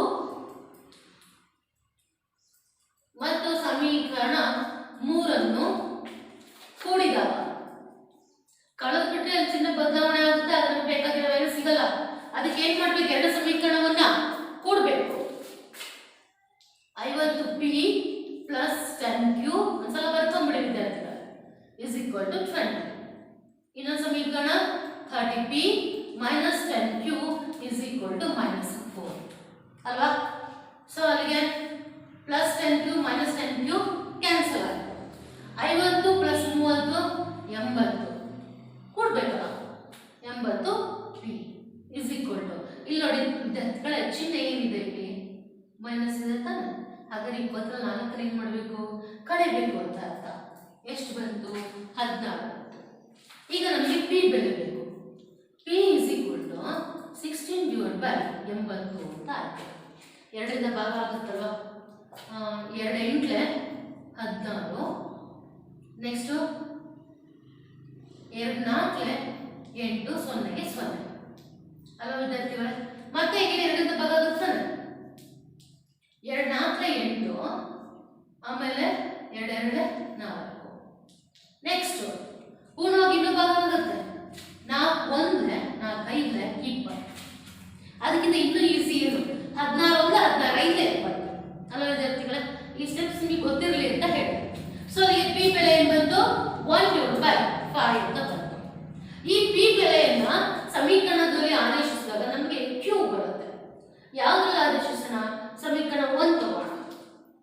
ಪಿ ಇಸ್ ಈಕ್ವಲ್ ಟು 1/5 ಅನ್ನು ಸಮೀಕರಣ 1ರಲ್ಲಿ ಆದೇಶಿಸಿದಾಗ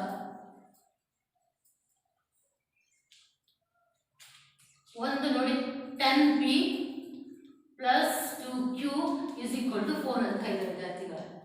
ಸೊ ಅಲ್ಲಿಗೆ 10 into 1/5 plus 2q is equal to 4. ಅರ್ಥ ಆಗ್ತದಲ್ಲ ನಾನು ಹೇಳ್ತಾ ಇರೋದು? ಇಲ್ಲಿ ಏನ್ ಮಾಡಿದೀನಿ ಪಿ ಬೆಲೆನ ಆದೇಶಿಸಿದ್ದೇನೆ.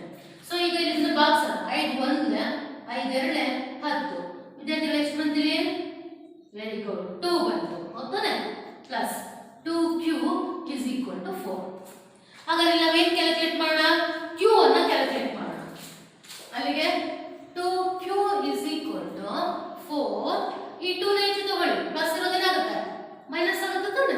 ಸೊ ಅಲ್ಲಿಗೆ 2q ಇಸ್ ಈಕ್ವಲ್ ಟು 2. ಹಾಗಾದ್ರೆ q ತಗೊಂಡಾಗ 2 ಏನಾಗುತ್ತೆ ಸಂಪೂರ್ಣ ಭಾಗ ಆಗುತ್ತೆ. 2 1 2. ಹಾಗಾಗಿ q ಬೆಲೆ ಬಂತು 1 ಅಂತ ಹೇಳಿ ಬಂತು ವಿದ್ಯಾರ್ಥಿಗಳ. ಇಷ್ಟ ಅರ್ಥ ಆಗಿದೆ ಎಲ್ಲರಿಗೂ ಕೂಡ? ಈಗ ಇದ್ರಲ್ಲಿ ನಾವು ಒರಿಜಿನಲ್ ಆಗಿ x ಮತ್ತು y ಬೆಲೆಯನ್ನ ಕಂಡುಹಿಡಿಯಬೇಕಾಗಿದೆ. ಅದಕ್ಕೆ ಬಂದ್ರೆ ಆ ಬೆಲೆಗಳನ್ನ ನೋಡಿ ವಿದ್ಯಾರ್ಥಿಗಳೇ. p is equal to 1/x plus y ಅಂತ ಇದೆ ಅಲ್ವಾ? ಇನ್ನೊಂದು ತಗೊಂಡ್ರೆ q is equal to 1/x minus y ಇದೆ. ಅದು ತಗೊಂಡಿದ್ದೀವಲ್ಲ ಫಸ್ಟ್ ಆಗಿರಲಿ ಅಂತ ಹೇಳಿ. ಸೊ ಅಲ್ಲಿಗೆ p ಬೆಲೆನ ಆದೇಶಿಸೋಣ. p ಅಂದ್ರೆ 1/5 ತಾನೆ. So 1/5 is equal to 1/x plus y. ಇದನ್ನು ತಗೊಂಡ್ರೆ 1 is equal to 1/x minus y ವಿದ್ಯಾರ್ಥಿಗಳು. ಸೊ ಅಲ್ಲಿಗೆ ಕ್ರಾಸ್ ಮಲ್ಟಿಪ್ಲಿಕೇಶನ್ ಮಾಡ್ಕೊಳ್ಳಿ. x plus y is equal to 5. ಇದನ್ನ ಕ್ರಾಸ್ ಮಲ್ಟಿಪ್ಲಿಕೇಶನ್ ಮಾಡಿದ್ರೆ x minus y is equal to 1 ಅಂತ ಬಂತು. ಅಗೇನ್ ಮತ್ತೆ ನಮಗೆ ಸಮೀಕರಣ ಬರ್ತಾ ಇದೆ ವಿದ್ಯಾರ್ಥಿಗಳೇ. ಏನು? ಎರಡು ಚರಾಕ್ಷರ ಇರುವಂತ ಸಮೀಕರಣ. ಸೊ ಇಲ್ಲಿ x ನು ಕ್ಯಾನ್ಸಲ್ ಆಗಲಿಲ್ಲ y ನು ಕ್ಯಾನ್ಸಲ್ ಆಗಿಲ್ಲ. ಹೌದಾನೆ? ಹಾಗಾದ್ರೆ ಎರಡು ಸಮೀಕರಣವನ್ನು ಏನ್ ಮಾಡೋಣ, ಮತ್ತೆ ನಾವು ಇಲ್ಲಿ ಕೂಡಿ ಕಳೆದೆಲ್ಲ ಮಾಡಿದ್ವಲ್ಲ ಅದೇ ತರನೇ ನಾವಿಲ್ಲಿ ತೆಗೆದುಕೊಳ್ಳೋಣ. ಸೊ ಇಲ್ಲಿ ಪ್ಲಸ್ ವೈ ಇದೆ, ಇಲ್ಲಿ ಮೈನಸ್ ವೈ ಇದೆ, ಹೌದಾನೆ? ಹಾಗಾದ್ರೆ ಇಲ್ಲಿ ನಾವು ಈ ಸಮೀಕರಣವನ್ನ ಕೂಡಬಹುದು. ಇಲ್ಲಿ 3 4 ಹಾಕಿದ್ರೆ ಈ ಸಮೀಕರಣವನ್ನ 5 ಅಂತ ತಗೋಣ, ಈ ಸಮೀಕರಣವನ್ನ 6 ಅಂತ ತಗೋಣ. ಇನ್ನು ಮುಗ್ದಿಲ್ಲ, ಇನ್ನು ಸುಮಾರು ಎಕ್ಸ್ ಬೆಲೆ ವೈ ಬೆಲೆ ಬಂದೇ ಇಲ್ಲ ನಮ್ದು. ಈಗ ಆಕ್ಚುಲ್ ಆಗಿ ಇದನ್ನ ಕ್ಯಾಲ್ಕುಲೇಟ್ ಮಾಡಿದ್ಮೇಲೆ ನಮಗೆ ಯಾವ್ದಾದ್ರು ಒಂದು ಚರಾಕ್ಷರದ ಬೆಲೆ ದೊರೆಯುತ್ತಿದೆ. ಹಾಗಾದ್ರೆ ಸಮೀಕರಣ 5 ಮತ್ತು ಸಮೀಕರಣ 6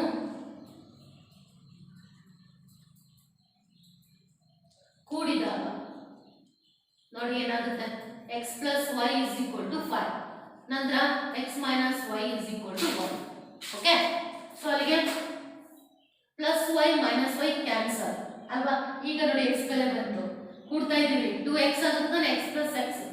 so 5 1 6, x is equal to ಏನಾಗುತ್ತೆ 6/2. ಸೊ 2 3 6.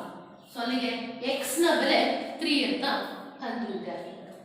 ಈಗ x is equal to 3 ಅನ್ನು ಈ ಸಮೀಕರಣ 5ರಲ್ಲಿ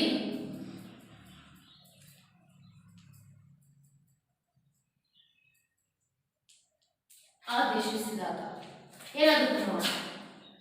so x plus y is equal to 5 ಅಂತ ಇದೆ, x ಇರೋ ಕಡೆ 3 ಹಾಕಿ, plus y is equal to 5. ಹೌದಾನೆ? y is equal to 5 minus 3. ಆ 3 ನ ಆಚೆ ಕಳಿಸಿದೆ ಅಂತಿದ್ರೆ ಮೈನಸ್ ಆಗುತ್ತೆ. ಸೊ ಅಲ್ಲಿ ಕಳೆದ್ರೆ y is equal to 2 ಅಂತ ಹೇಳಿ ಬಂತು ಅಲ್ವಾ? x is equal to ಏನು ಬಂದಿತ್ತು, 3 ಬಂದಿತ್ತು. ಈಗ y ಬೆಲೆ ಕಂಡುಹಿಡಿದ್ವಿ. ಹಾಗಾದ್ರೆ ನಮ್ಮ ದತ್ತ ಏನು ಸಮೀಕರಣ ಇದೆಯಲ್ಲ, ಇದರ x ಬೆಲೆ 3 ಹಾಗೇನೆ y ಬೆಲೆ 2. ವಿದ್ಯಾರ್ಥಿಗಳೇ, ಈ ಎರಡು ಲೆಕ್ಕಗಳು ತುಂಬಾ ಚೆನ್ನಾಗಿ ಅರ್ಥ ಆಗಿದೆ ಅಂತೇಳಿ ನಾನು ಭಾವಿಸ್ತೇನೆ. ಇದರಲ್ಲಿ ಇನ್ನೆರಡು ಲೆಕ್ಕಗಳನ್ನ ಬಿಟ್ಟಿದ್ದೇನೆ, ಅವುಗಳನ್ನ ನೀವು ಮ್ಯಾಥ್ಸ್ ಹೋಮ್ವರ್ಕ್ ಅಲ್ಲಿ ವರ್ಕೌಟ್ ಮಾಡಿ ವಿದ್ಯಾರ್ಥಿಗಳೇ. ಹಾಗಾದ್ರೆ ಅಭ್ಯಾಸ 3.6 ಅಲ್ಲಿ ಇಲ್ಲಿಗೆ ಫಸ್ಟ್ ಮೇನ್ ಕಂಪ್ಲೀಟ್ ಆಯಿತು. ನಂತರ ಸೆಕೆಂಡ್ ಮೇನ್ಗೆ ಹೋಗೋಣ ವಿದ್ಯಾರ್ಥಿಗಳೇ. ಅಭ್ಯಾಸ 3.6 ಅಲ್ಲಿ ಫಸ್ಟ್ ಮೇನ್ ಅಲ್ಲಿ ನಾವು ಲೆಕ್ಕಗಳನ್ನು ನೋಡಿದ್ವಿ. ಸೊ ಆ ಲೆಕ್ಕಗಳನ್ನ ನಿಮಗೆ 3 ಮಾರ್ಕ್ಸ್ ಅಲ್ಲಿ ಕೇಳೋ ಚಾನ್ಸಸ್ ಇದೆ. ಹಾಗಾದ್ರೆ ಈ ಏನು ಅಭ್ಯಾಸ 3.6 ಅಲ್ಲಿ ಸೆಕೆಂಡ್ ಮೇನಿಗೆ ಬಂದಾಗ ಸೆಕೆಂಡ್ ಮೇನ್ ಏನು ಹೇಳುತ್ತೆ ನೋಡ್ತಾ ಹೋಗೋಣ. ಕೆಳಗಿನ ಸಮಸ್ಯೆಗಳಿಗೆ ಸಮೀಕರಣಗಳ ಜೋಡಿಯನ್ನು ರಚಿಸಿ ಅವುಗಳ ಪರಿಹಾರಗಳನ್ನು ಕಂಡುಹಿಡಿಯಿರಿ ಅಂತ ಇದೆ. ಸೊ ಇಲ್ಲಿ ನಿಮಗೆ ವರ್ಕಿಂಗ್ ಟೈಪ್ ಅಲ್ಲಿ ಲೆಕ್ಕಗಳನ್ನ ಕೊಟ್ಟಿದ್ದಾರೆ ವಿದ್ಯಾರ್ಥಿಗಳೇ. ಆ ಲೆಕ್ಕಗಳನ್ನ ನೀವು ಸಮೀಕರಣವನ್ನಾಗಿ ಪರಿವರ್ತನೆ ಮಾಡಬೇಕು ಮತ್ತೆ ಅದಕ್ಕೆ ಪರಿಹಾರವನ್ನ ಕಂಡುಹಿಡಿಬೇಕಾಗುತ್ತೆ. ಸೊ ವರ್ಜಿಸುವ ವಿಧಾನನೋ ಅಥವಾ ಆದೇಶ ವಿಧಾನನೋ ಯಾವುದಾದ್ರೂ ನಿಮಗೆ ಈಸಿ ಆಗುವಂತಹ ವಿಧಾನವನ್ನು ತೆಗೆದುಕೊಂಡು ಏನು ಮಾಡಬೇಕು, ಇಲ್ಲಿ ಕೊಟ್ಟಿರುವಂತಹ ಏನು ಸಮಸ್ಯೆಗೆ ಸಮೀಕರಣ ಕಂಡುಹಿಡ್ಕೊಂಡು ಪರಿಹಾರವನ್ನು ಕಂಡುಹಿಡಿಬೇಕಾಗುತ್ತೆ ವಿದ್ಯಾರ್ಥಿಗಳೇ. ಸೊ ಈ ಸೆಕೆಂಡ್ ಮೇನಲ್ಲಿ ಫಸ್ಟ್ ಮೇನ್ ತುಂಬಾ ಸರಳವಾಗಿದೆ, ಈಸಿ ಆಗಿದೆ. ಸೊ ಹಾಗಾಗಿ ಫಸ್ಟ್ ಲೆಕ್ಕವನ್ನು ನೀವು ಮಾಡಿ ಅಂತ ಹೇಳಿ ಬಿಟ್ಟಿದ್ದೀನಿ ಮ್ಯಾಥ್ಸ್ ಹೋಮ್ವರ್ಕ್ ಅಲ್ಲಿ. ಹಾಗಾದ್ರೆ ಇದರಲ್ಲಿ ನೆಕ್ಸ್ಟ್ ಎರಡನೇ ಪ್ರಶ್ನೆಯನ್ನ ಇಲ್ಲಿ ನಾನು ತೆಗೆದುಕೊಂಡಿದ್ದೇನೆ. ಎರಡನೇ ಪ್ರಶ್ನೆ ಏನಿರುತ್ತೆ ಅಂದ್ರೆ, ಇಬ್ಬರು ಮಹಿಳೆಯರು 5 ಪುರುಷರು ಒಟ್ಟಿಗೆ ಒಂದು ಕಸೂತಿ ಕಾರ್ಯವನ್ನು 4 ದಿನಗಳಲ್ಲಿ ಮುಗಿಸಬಲ್ಲರು. ಇಬ್ರು ಮಹಿಳೆಯರಿದ್ದಾರೆ, 5 ಪುರುಷರಿದ್ದಾರೆ. ಅವ್ರೇನ್ ಮಾಡ್ತಾರೆ, 4 ದಿನದಲ್ಲಿ ಆ ಕಸೂತಿ ಕೆಲಸವನ್ನು ಮುಗಿಸ್ತಾರೆ. 3 ಮಹಿಳೆಯರು ಮತ್ತು 6 ಪುರುಷರು ಇದನ್ನು 3 ದಿನಗಳಲ್ಲಿ ಪೂರ್ಣಗೊಳಿಸಬಲ್ಲರು. ಮತ್ತೆ ಹೇಗೆ ಇನ್ನ 3 ಮಹಿಳೆಯರು ಮತ್ತೆ 6 ಪುರುಷರು ಏನ್ ಮಾಡ್ತಾರೆ, 3 ದಿನದಲ್ಲಿ ಮುಗಿಸ್ತಾರೆ. ಒಬ್ಬ ಮಹಿಳೆ ಮಾತ್ರ ಈ ಕೆಲಸವನ್ನು ಪೂರ್ಣ ಮಾಡಿದರೆ ಎಷ್ಟು ದಿನಗಳು ಬೇಕಾಗುತ್ತದೆ? ಯಾರು? ಒಬ್ಬ ಮಹಿಳೆ. ಹಾಗೇನೆ ಒಬ್ಬ ಪುರುಷ ಇದೇ ಕೆಲಸವನ್ನ ಒಬ್ಬ ಪುರುಷ ಮಾತ್ರ ಮಾಡಿದ್ರೆ ಎಷ್ಟು ದಿನ ಬೇಕಾಗುತ್ತೆ ಅನ್ನೋದನ್ನ ನಾವು ದಿನಗಳನ್ನ ಏನ್ ಮಾಡ್ಬೇಕು ವಿದ್ಯಾರ್ಥಿಗಳೇ, ಕ್ಯಾಲ್ಕುಲೇಟ್ ಮಾಡಬೇಕು. ಹಾಗಾದ್ರೆ ಆ ಮಹಿಳೆ ಆಗಿರ್ಬೋದು, ಆ ಪುರುಷ ಆಗಿರಬಹುದು, ಅವರು ತೆಗೆದುಕೊಳ್ಳುವಂತಹ ದಿನಗಳ ಸಂಖ್ಯೆ ನಮಗೆ ಗೊತ್ತಿಲ್ಲ. ಹಾಗಾಗಿ ಇಲ್ಲಿ ನಾವೇನ್ ಮಾಡೋಣ ಅಂದ್ರೆ, ಇದಕ್ಕೆ ಪರಿಹಾರವನ್ನ ನಾವು ನೋಡ್ತಾ ಹೋದ್ರೆ ಕಸೂತಿ ಕಾರ್ಯಕ್ಕೆ ಮಹಿಳೆಯರು ತೆಗೆದುಕೊಂಡ ದಿನಗಳ ಸಂಖ್ಯೆ x ಆಗಿರಲಿ ಅಂತ ಹೇಳಿ ತೆಗೆದುಕೊಳ್ಳೋಣ. ಹಾಗೆಯೇ ಪುರುಷರು ತೆಗೆದುಕೊಂಡಂತಹ ದಿನಗಳ ಸಂಖ್ಯೆ y ಆಗಿರಲಿ ಅಂತ ಹೇಳಿ ತೆಗೆದುಕೊಳ್ಳೋಣ. ಆದ್ರಿಂದ ಒಬ್ಬ ಮಹಿಳೆ ಒಂದು ದಿನದಲ್ಲಿ ಮಾಡುವ ಕೆಲಸ ಏನಾಗಿರುತ್ತಲ್ಲಿ 1/x ಆಗಿರುತ್ತೆ. ಯಾಕೆಂದ್ರೆ ಅವರಿಬ್ರು ಸೇರಿ 4 ದಿನ 3 ದಿನದಲ್ಲಿ ಮಾಡ್ತಾರೆ. ಇಲ್ಲೇನಾಗುತ್ತೆ, ಒಬ್ಬ ಮಹಿಳೆ ಮಾತ್ರ ಒಂದ್ ದಿನದಲ್ಲಿ ಹೆಂಗ್ ಮಾಡ್ತಾರೆ, ಅವ್ರು ತೆಗೆದುಕೊಳ್ಳುವಂತಹ ಕೆಲಸ ಏನಾಗಿದೆ 1/x ಆಗಿದೆ ಅಂತ ಹೇಳಿ ಕರಿತಿರ್ತಾರೆ. ಅದೇ ರೀತಿ ಒಬ್ಬ ಪುರುಷ ಮಾತ್ರ ಒಂದು ದಿನದಲ್ಲಿ ಮಾಡುವಂತಹ ಕೆಲಸವನ್ನ 1/y ಅಂತ ಹೇಳಿ ತೆಗೆದುಕೊಳ್ತೇವೆ. ಇಲ್ಲಿ ನಮಗೆ x ಮತ್ತು y ಬೆಲೆಗಳು ಗೊತ್ತಿಲ್ಲ, ಹಾಗಾಗಿನೇ ನಾವು ಅಸ್ಯೂಮ್ ಅಂತ ಅಂದ್ಕೊಂಡು XY ದಿನಗಳ ಸಂಖ್ಯೆ, ಹಾಗೆ ನಾವು ಮಾಡುವಂತಹ ಕೆಲಸ 1/x, ಪುರುಷ ಒಂದಿನದಲ್ಲಿ ಮಾಡುವ ಕೆಲಸ 1/y ಅಂತ ಹೇಳಿ ತೆಗೆದುಕೊಂಡಿದ್ದಾರೆ. ಹಾಗಾದ್ರೆ ನಾವು ಈ ವರ್ಕಿಂಗ್ ಲೆಕ್ಕವನ್ನ ದತ್ತಾಂಶವನ್ನು ಹೇಗೆ ತಗೊಂಡಿದ್ದೀವಿ ಅನ್ನೋದು ಅರ್ಥ ಆಗಿದೆ ಅಂತ ತಿಳ್ಕೊಳ್ತೀವಿ. ಯಾಕೆಂದ್ರೆ ಇದೇ ಮೇಲಿನಲ್ಲಿ 3ನೇ ಲೆಕ್ಕ ಇದೆ, ಅದು ಕೂಡ ಸ್ವಲ್ಪ related to second problem. So ಹಾಗಾಗಿ ಇದೇ ತರನ ನೀವೇನ್ ಮಾಡಬೇಕು, 3ನೇ ಲೆಕ್ಕ ಮತ್ತು 1ನೇ ಲೆಕ್ಕ ನೀವು ಮ್ಯಾಥ್ಸ್ ಹೋಮ್ವರ್ಕ್ ಅಲ್ಲಿ ಬಿಡಿಸ್ಬೇಕಾಗುತ್ತೆ. ಸೊ ಅರ್ಥ ಆಗಿಲ್ಲ ಅಂದ್ರೆ ನನ್ನ ಹತ್ರ ಕ್ಲಾರಿಫೈ ಮಾಡ್ಕೋಬಹುದು. ಸೊ ಇಷ್ಟು ಪಾಯಿಂಟ್ ಅರ್ಥ ಆಗಿದೆ ಅಂತ ತಿಳ್ಕೊಳ್ತೀವಿ. ಓಕೆ, ಸೊ ನೆಕ್ಸ್ಟ್ ಮುಂದಿನ ಸ್ಟೆಪ್ ಹೋಗೋಣ. ಇಲ್ಲಿ ಪ್ರಶ್ನೆಯ ಪ್ರಕಾರ ತೆಗೆದುಕೊಂಡ್ರೆ ಒಂದಿನದಲ್ಲಿ ಮಾಡುವಂತಹ ಕೆಲಸ 1/x. ಎಷ್ಟು ಮಹಿಳೆಯರು? 2 ಮಹಿಳೆಯರು. ಸೊ ಅಲ್ಲಿಗೆ ಏನಾಗಿತ್ತು 2/x ಆಯಿತು. ನಮಗೆ ಕೊಟ್ಟಿರುವಂತ ಇಂಟನ್ನ ತಗೊಳ್ತಾ ಇದ್ದಿದ್ದೆ ಅಂತೀವಿ. ಪ್ಲಸ್ ಆಮೇಲೆ 5 ಪುರುಷರು, ಅವರು ಒಂದಿನದಲ್ಲಿ ಮಾಡುವ ಕೆಲಸ 1/y. ಸೊ ಅಲ್ಲಿಗೆ ಮಲ್ಟಿಪ್ಲೈ ಮಾಡಿದ್ರೆ ಏನಾಗುತ್ತೆ 5/y ಇಸ್ ಈಕ್ವಲ್ ಟು ಇಷ್ಟು ಮಾಡ್ಲಿಕ್ಕೆ ಅವ್ರು ಎಷ್ಟು ದಿನ ತಗೊಳ್ತಾರೆ, 4 ದಿನ ಅಂತಿದ್ದಾರೆ. ಸೊ ಹಾಗಾಗಿ 1/4 ಅಂತ ಆಯ್ತು. ಸೊ ಈಕ್ವೇಶನ್ ಅರ್ಥ ಆಗಿದೆಯಲ್ಲ. ಅದೇ ರೀತಿಯಾಗಿ ಎರಡನೇ ಈಕ್ವೇಶನ್ ತೆಗೆದುಕೊಳ್ಳೋಣ. 3 ಮಹಿಳೆಯರು 6 ಪುರುಷರು, ಎಷ್ಟು ದಿನ? 3 ದಿನ. ಸೊ ಅಲ್ಲಿಗೆ ಏನಾಗುತ್ತೆ equation 3/x + 6/y is equal to 1/3 ಅಂತ ಆಗುತ್ತೆ. ವಿದ್ಯಾರ್ಥಿಗಳಿಗೆ ಅರ್ಥ ಆಗಿದೆ ತಿಳ್ಕೊಳ್ತೀವಿ ಅಲ್ಲ. ಈಕ್ವೇಶನ್ಸ್ ನ ಸರಿಯಾಗಿ ನೀವು ಕ್ಯಾಲ್ಕುಲೇಟ್ ಮಾಡಬೇಕು, ಅದರಿಂದ ನಮಗೆ XY ರಿಸಲ್ಟ್ ಬರುವಂಥದ್ದು. ಈಕ್ವೇಶನ್ಸ್ ನ ಸರಿಯಾಗಿ ನಾವು ಕಂಡುಹಿಡ್ಕೊಂಡ್ರೆ ಮಾತ್ರ ಆನ್ಸರ್ ಸರಿಯಾಗಿರುತ್ತೆ. ಸೊ ಇದು ಅರ್ಥ ಆಗಿದೆಲ್ಲ. ಈಗ ನೋಡಿ, ಆ ಈಕ್ವೇಶನ್ಸ್ ಭಿನ್ನರಾಶಿ ರೂಪದಲ್ಲಿದೆ. ಈ ರೀತಿ ಇದ್ದಾಗ ಏನು ಮಾಡಬೇಕು ಅಂತ ಫಸ್ಟ್ ಮೇಲೆ ನಾವು ಲೆಕ್ಕಗಳನ್ನೆಲ್ಲ ಬಿಡಿಸಿದ್ದೀವಿ ಅಲ್ಲ ವಿದ್ಯಾರ್ಥಿಗಳೇ. ಸೊ ಅದೇ ಮೆಥಡ್ನಲ್ಲಿ ನಾವು ಫಾಲೋ ಮಾಡೋಣ. ಏನಂತ ತಗೊಂಡಿದ್ವಿ? Okay, very good. ಏನು ಹೇಳಿ 1/x = p ಅಂತ ತಗೊಂಡಿರ್ತಾನೆ. ಹಾಗೇನೆ 1/y = q ಅಂತ ಹೇಳಿ ತೆಗೆದುಕೊಳ್ಳೋಣ. ಈಗ ಈ ತಗೊಂಡಿದೀವಲ್ಲ ಬೆಲೆಗಳು, ಅದರ ಈಕ್ವೇಶನ್ ಅಲ್ಲಿ ಆದೇಶಿಸಿದ್ರೆ ಸಮೀಕರಣ ಸರಳ ರೂಪಕ್ಕೆ ಪರಿವರ್ತನೆ ಆಗುತ್ತೆ. 2p + 5q = 1/4. ಏನು ಸ್ಥಿರಾಂಕ ಇದೆಯಲ್ಲ ಅದು ಹಾಗೆ ಇರುತ್ತೆ. ಯಾಕೆಂದ್ರೆ ನಾವು ಅದನ್ನ ಅಸ್ಯೂಮ್ ಅಂತೇಳಿ p ಅಥವಾ 2xy ಅಂತ ಏನೂ ತಗೊಂಡಿಲ್ಲ, ಹಾಗಾಗಿ 1/4 ಹಾಗೆ ಇದೆ. ಈಗ ಇಲ್ಲೇನ್ ಮಾಡೋಣ ಅಂದ್ರೆ ಕ್ರಾಸ್ ಮಲ್ಟಿಪ್ಲಿಕೇಶನ್ ಮಾಡ್ಕೊಳ್ಳೋಣ. ಈ ಈಕ್ವೇಶನ್ 4ರಿಂದ ಗುಣಿಸೋಣ. 4 2 8 8p ಪ್ಲಸ್ 4 5 20q = 1 ಅಂತ. ಜಸ್ಟ್ ಕ್ರಾಸ್ ಮಲ್ಟಿಪ್ಲಿಕೇಶನ್ ಹೊರೆ ಗುಣಾಕಾರ. ಇದನ್ನ ಸಮೀಕರಣ 1 ಅಂತ ತಗೊಳ್ಳೋಣ. ನೋಡಿ, ಈ ಸಮೀಕರಣ 1ರಲ್ಲಿ ಯಾವುದೇ ಭಿನ್ನರಾಶಿ ರೂಪದಲ್ಲಿರುವಂತಹ ಸಂಖ್ಯೆಗಳು ಇಲ್ಲ ಅಲ್ಲ ವಿದ್ಯಾರ್ಥಿಗಳೇ. ಹಾಗಾದ್ರೆ ಕ್ಯಾಲ್ಕುಲೇಷನ್ ಏನಾಗುತ್ತೆ, ನಿಮಗೆ ಈಸಿ ಆಗುತ್ತೆ ತಾನೆ. ಆ ಉದ್ದೇಶದಿಂದಲೇ ನಾವು ಇದನ್ನ ಕನ್ವರ್ಟ್ ಮಾಡಿರುವಂಥದ್ದು. ನಂತರ ಮುಂದಿನ ಈಕ್ವೇಶನ್ ಬರೋಣ. 3/x + 6/y = 1/3 ಇದೆಯಲ್ಲ, ಇದನ್ನ ನಾವು ಬರೆದಾಗ 3p + 6q = 1/3 ಆಗಿದೆ. ಸಮೀಕರಣ 1 ಹೆಂಗ್ ಬಂತು ಅದೇ ತರ ಬಂದಿದೆ. ಸೊ ನೆಕ್ಸ್ಟ್ ಕ್ರಾಸ್ ಮಲ್ಟಿಪ್ಲಿಕೇಶನ್ ಮಾಡಿದ್ರೆ 3 3 9p ಪ್ಲಸ್ 6 3 18q = 1. ಸಮೀಕರಣ 2 ಅಂತ ಹೇಳಿ ತೆಗೆದುಕೊಳ್ಳೋಣ. ಹಾಗಾದ್ರೆ ಸಮೀಕರಣ 1 ಮತ್ತೆ 2 ಅರ್ಥ ಆಗಿದೆ ಅಂತ ತಿಳ್ಕೊಳ್ತೀವಿ. ಈಗ ಇಲ್ಲಿ ನಾವು ಸಾಲ್ವ್ ಮಾಡ್ತಾ ಹೋಗೋಣ. ಸಮೀಕರಣ 1ರಲ್ಲಿ 8p ತಗೊಳ್ತೀವಿ, ಆ 20q ನ ಆಚೆ ಕಳಿಸ್ತೀವಿ, ಪ್ಲಸ್ ಇರೋದೇನಾಗುತ್ತೆ ಮೈನಸ್ ಆಗುತ್ತೆ. ಅಲ್ಲಿಗೆ ಏನಾಯ್ತು 1 - 20q ಅಂತ ಆಯ್ತು. ಈಗ ಇಲ್ಲಿ ನನಗೆ ಬೇಕಾಗಿರೋ ವಿದ್ಯಾರ್ಥಿಗಳ p ಬೆಲೆ, ಹಾಗಾದ್ರೆ 8 ಏನು ಮಾಡೋಣ, ಛೇದಕ್ಕೆ ಕಳಿಸೋಣ. p = 1 - 20q / 8 ಅಂತ ಆಯ್ತು ಅಲ್ವಾ. ಸೊ ಸಮೀಕರಣ 2ರಲ್ಲಿ ಇದನ್ನ ಆದೇಶಿಸಬೇಕು. ಯಾವುದನ್ನ p ಬೆಲೆ ಬಂದಿಲ್ಲ ಅದನ್ನ. ಸೊ ಅದನ್ನ ಆದೇಶಿಸಲ್ಪಟ್ರೆ 9 × p ಅಂತ ಇದೆ, p ಬೆಲೆ ತಗೊಳ್ಳಿ 1 - 20q / 8 ಪ್ಲಸ್ 18q ಇದೆ ಹಾಗೆ ಬರ್ಕೊಳ್ಳಿ = 1 ಇದೆ ಹಾಗೆ ಬರ್ಕೊಳ್ಳಿ.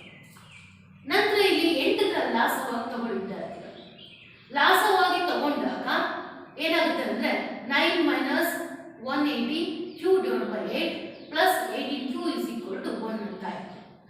9ರಿಂದ ಗುಣಿಸ್ಕೊಂಡಿದ್ದೀವಿ. ಓಕೆ, ಈಗ ಲಾಸ ತಗೊಳ್ಳಿ. 9 minus 180 q plus 18 144 q is equal to ಲಾಸ ಏನು ಬಂದಿರ್ತಾರೆ 8, ಅದನ್ನ RHS ಸೈಡ್ ತಗೊಳ್ಳಿ. ಸೊ ಇಸ್ ಈಕ್ವಲ್ ಟು 8 ಅಂತ. ಸೊ ಅಲ್ಲಿಗೆ 180 144 ಸಜಾತಿ ಪದಗಳು ಮೈನಸ್ ಕಳಿಬೇಕು. ಕಳೆದ್ರೆ ಮೈನಸ್ 36 ಕ್ಯೂ. ಈ 9 ಈ ಕಡೆ ತಗೊಳ್ಳಿ, ಆಗೇನಾಗುತ್ತೆ ಪ್ಲಸ್ ಇರೋದು ಮೈನಸ್ ಆಗುತ್ತೆ. ಕಳೆದ್ರೆ ಮೈನಸ್ 1. ಸೊ ಸಮಚಿಹ್ನೆ ಇರೋದ್ರಿಂದ ಎರಡು ಕಡೆ ಮೈನಸ್ ಇರೋದ್ರಿಂದ ಮೈನಸ್ ಮೈನಸ್ ಕ್ಯಾನ್ಸಲ್ ಆಗುತ್ತೆ. ಸೊ ಅಲ್ಲಿಗೆ ಕ್ಯೂ ಇಸ್ ಈಕ್ವಲ್ ಟು 1/36 ಆಗಿರುತ್ತೆ. ಹಾಗಾದ್ರೆ ಈ ಕ್ಯೂ ನ ಬೆಲೆಯನ್ನ ಏನ್ ಮಾಡೋಣ ಅಂದ್ರೆ ಸಮೀಕರಣ 1ರಲ್ಲಿ ಆದೇಶಿಸೋಣ. ಸಮೀಕರಣ 1ರಲ್ಲಿ ಆದೇಶಿಸಿದ್ರೆ 8p plus 20 into 1/36 is equal to 1 ಅಂತ ಆಯ್ತು. ಜಸ್ಟ್ ಏನ್ ಮಾಡಿದ್ರಿ, ಕ್ಯೂ ಬೆಲೆನ ಹಾಕಿದ್ವಿ. ಈ 20 ಇಂದ ಈ ಬ್ರಾಕೆಟ್ ಅಲ್ಲಿ ಇರೋದನ್ನ ಗುಣಿಸ್ಕೊಳ್ಳೋಣ. ಅರ್ಥ ಆಗ್ತಿದಲ್ಲ? 8p plus 20 into 1 20/36 is equal to 1. ಈಗ 20/36 ಅನ್ನೋದು ಭಾಗ ಆಗುತ್ತೆ. ಎಷ್ಟರಿಂದ? 4 20 4 36. ಅಲ್ಲಿಗೆ 8p plus 5/9 is equal to 1 ಅಂತ ಆಯ್ತು. ಇದು ಭಿನ್ನರಾಶಿ ರೂಪದಲ್ಲಿದೆ. ಹಾಗಾದ್ರೆ ಏನ್ ಮಾಡ, ಲಾಸವನ್ನ ತೆಗೆದುಕೊಳ್ಳೋಣ. ಲಾಸ ತಗೊಂಡ್ರೆ 8 3 72 p, ಇದಕ್ಕೆ 9 ಕ್ಯಾನ್ಸಲ್ ಆಗುತ್ತೆ, plus 5 is equal to cross multiplication ತಗೊಂಡ್ರೆ 9 9. ಸೊ ಅರ್ಥ ಆಯ್ತಲ್ಲ ವಿದ್ಯಾರ್ಥಿಗಳ? ಈಗ ನನಗೆ ಕ್ಯೂ ಪಿ ಬೆಲೆ ಬೇಕು, ಪಿ ನ ಹಾಗೆ ಇಟ್ಕೊಳ್ಳೋಣ. 72 p 3 ನ ಅಲ್ಲ 5 ಇದೆ, 5 ಈ ಕಡೆ ತಗೊಳ್ಳಿ, ಆಗೇನಾಗುತ್ತೆ ಪ್ಲಸ್ ಇರೋದು ಮೈನಸ್ ಆಗುತ್ತೆ. ಸೊ 9ರಲ್ಲಿ 5 ಹೋದ್ರೆ 4. ಹಾಗಾದ್ರೆ p ಇಸ್ ಈಕ್ವಲ್ ಟು 4/72. ಇದನ್ನ ಇನ್ನೂ ಸರಳ ರೂಪಕ್ಕೆ ತರಬಹುದು. ಪೂರ್ಣವಾಗಿ ಏನಾಗುತ್ತೆ, ಭಾಗ ಆಗುತ್ತೆ. ಎಷ್ಟರಿಂದ? 4ರಿಂದ. 4 4 18 ಎಷ್ಟು? 72. ಅಲ್ಲಿಗೆ ಪಿ ಬೆಲೆ ಏನು ಬಂತು ವಿದ್ಯಾರ್ಥಿಗಳೇ? 1/18 ಅಂತ ಬಂತು. ಸೊ ಅರ್ಥ ಆಗಿದೆಲ್ಲ? ಅರ್ಥ ಆಗಲೇಬೇಕು, ಯಾಕೆಂದ್ರೆ ಫಸ್ಟ್ ಮೇನಲ್ಲಿ ಈ ತರ ಪ್ರಾಬ್ಲಮ್ಸ್ 4 ಪ್ರಾಬ್ಲಮ್ಸ್ ನೋಡಿದೀವಿ ನಾವು ಅಲ್ವಾ? ಇನ್ನು ಉಳಿದಿದ್ದು ನಿಮಗೆ ಪ್ರಾಕ್ಟೀಸಿಗೆ ಕೊಟ್ಟಿದ್ದೀರಿ. ಸೊ ಹಂಗಾದ್ರೆ ಅರ್ಥ ಆಗೇ ಆಗಿರುತ್ತೆ. ಈಗ ಇಲ್ಲಿ ನಮಗೆ ಪಿ ಬೆಲೆ ಬಂದಿದೆ, ಕ್ಯೂ ಬೆಲೆ ಬಂದಿದೆ. ಆಕ್ಚುಲಿ ನಮಗೆ ಬೇಕಾಗಿರೋ ಬೆಲೆ ಯಾವುದು? ಎಕ್ಸ್ ಮತ್ತೆ ವೈಗಳು. ಏಕೆಂದ್ರೆ ತೆಗೆದುಕೊಂಡ ದಿನಗಳು ಅವನು ಒಂದಿನದಲ್ಲಿ ಮಾಡಿರೋ ಕೆಲಸಗಳನ್ನ ಎಕ್ಸ್ ವೈ ಅಂತ ತಗೊಂಡಿದ್ದೀವಿ, ಅದು ನಾವು ಮೇನ್ ಕಂಡುಹಿಡಬೇಕಾಗಿರುವಂಥದ್ದು. ಹಾಗಾದ್ರೆ P is equal to 1/x ಆದ್ರೆ ಪಿ ಬೆಲೆ 1/18 ಬಂದಿದೆ. ಈಗ ಕಂಡುಹಿಡ್ಕೊಳ್ತಲ್ಲ, ಅದ್ರಲ್ಲಿ ಆದೇಶಿಸಿದ್ದೇನೆ 1/x. ಸಮ ಚಿಹ್ನೆ ಇದೆ ವಿದ್ಯಾರ್ಥಿಗಳೇ, 1 ಕ್ಯಾನ್ಸಲ್ ಆಗುತ್ತೆ. ಸೊ ಅಲ್ಲಿ ಉಳಿಯೋದೇನು? x ಇಸ್ ಈಕ್ವಲ್ ಟು 18 ಅಂತ ಹೇಳಿ ಬರುತ್ತೆ. ನಂತರ q is equal to 1/y ತಗೊಂಡಿದ್ದೀವಲ್ಲ, 1/x ಆಯ್ತು, ಅಲ್ಲಿ 1/y ಅಂತ ತಗೊಂಡಿದ್ದೆ, ಇಲ್ಲಿ q ಅಂತ ತಗೊಂಡಿದ್ದೀವಿ. q ಬೆಲೆ 1/36 ಇದೆ, ಇಸ್ ಈಕ್ವಲ್ ಟು 1/y ಇದೆ. ಸೊ ಅಲ್ಲಿಗೆ ಸಮಚಿಹ್ನೆ ಇರೋದ್ರಿಂದ 1 ಕ್ಯಾನ್ಸಲ್ ಆಗುತ್ತೆ, y ಇಸ್ ಈಕ್ವಲ್ ಟು ಏನು ಬರುತ್ತೆ? 36 ಅಂತ ಬರುತ್ತೆ ವಿದ್ಯಾರ್ಥಿಗಳು. ಸೊ ಇಷ್ಟು ಅರ್ಥ ಆಗಿದೆಲ್ಲ? ತುಂಬ ಸರಳವಾಗಿದೆಲ್ಲ, ಈಸಿ ಇದೆಲ್ಲ. ಓಕೆ, ನೀವು ಆ ವರ್ಕಿಂಗನ್ನು ಒಂದು ಸ್ವಲ್ಪ ಕರೆಕ್ಟಾಗಿ ಬರ್ಕೊಂಡು ಕ್ಯಾಲ್ಕುಲೇಷನ್ನ ಇದೆಲ್ಲ ತುಂಬ ಸರಳವಾಗಿರುವಂಥ ಬೇಸಿಕ್ ವಿದ್ಯಾರ್ಥಿಗಳೇ.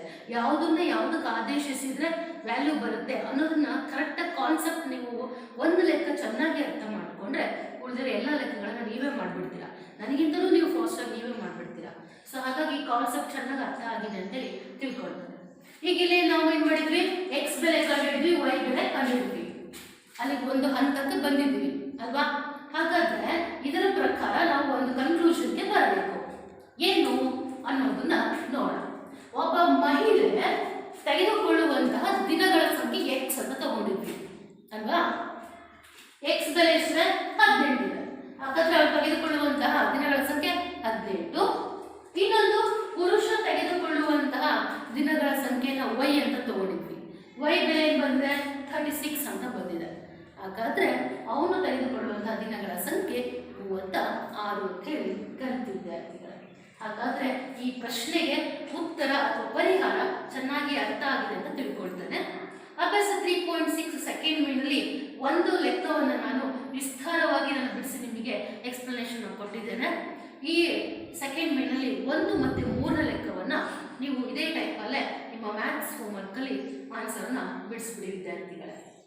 ಅಲ್ಲಿಗೆ ಈ ಪಾರ್ಟ್ 4 ಕೂಡ ಮುಕ್ತಾಯ ಆಗುತ್ತೆ.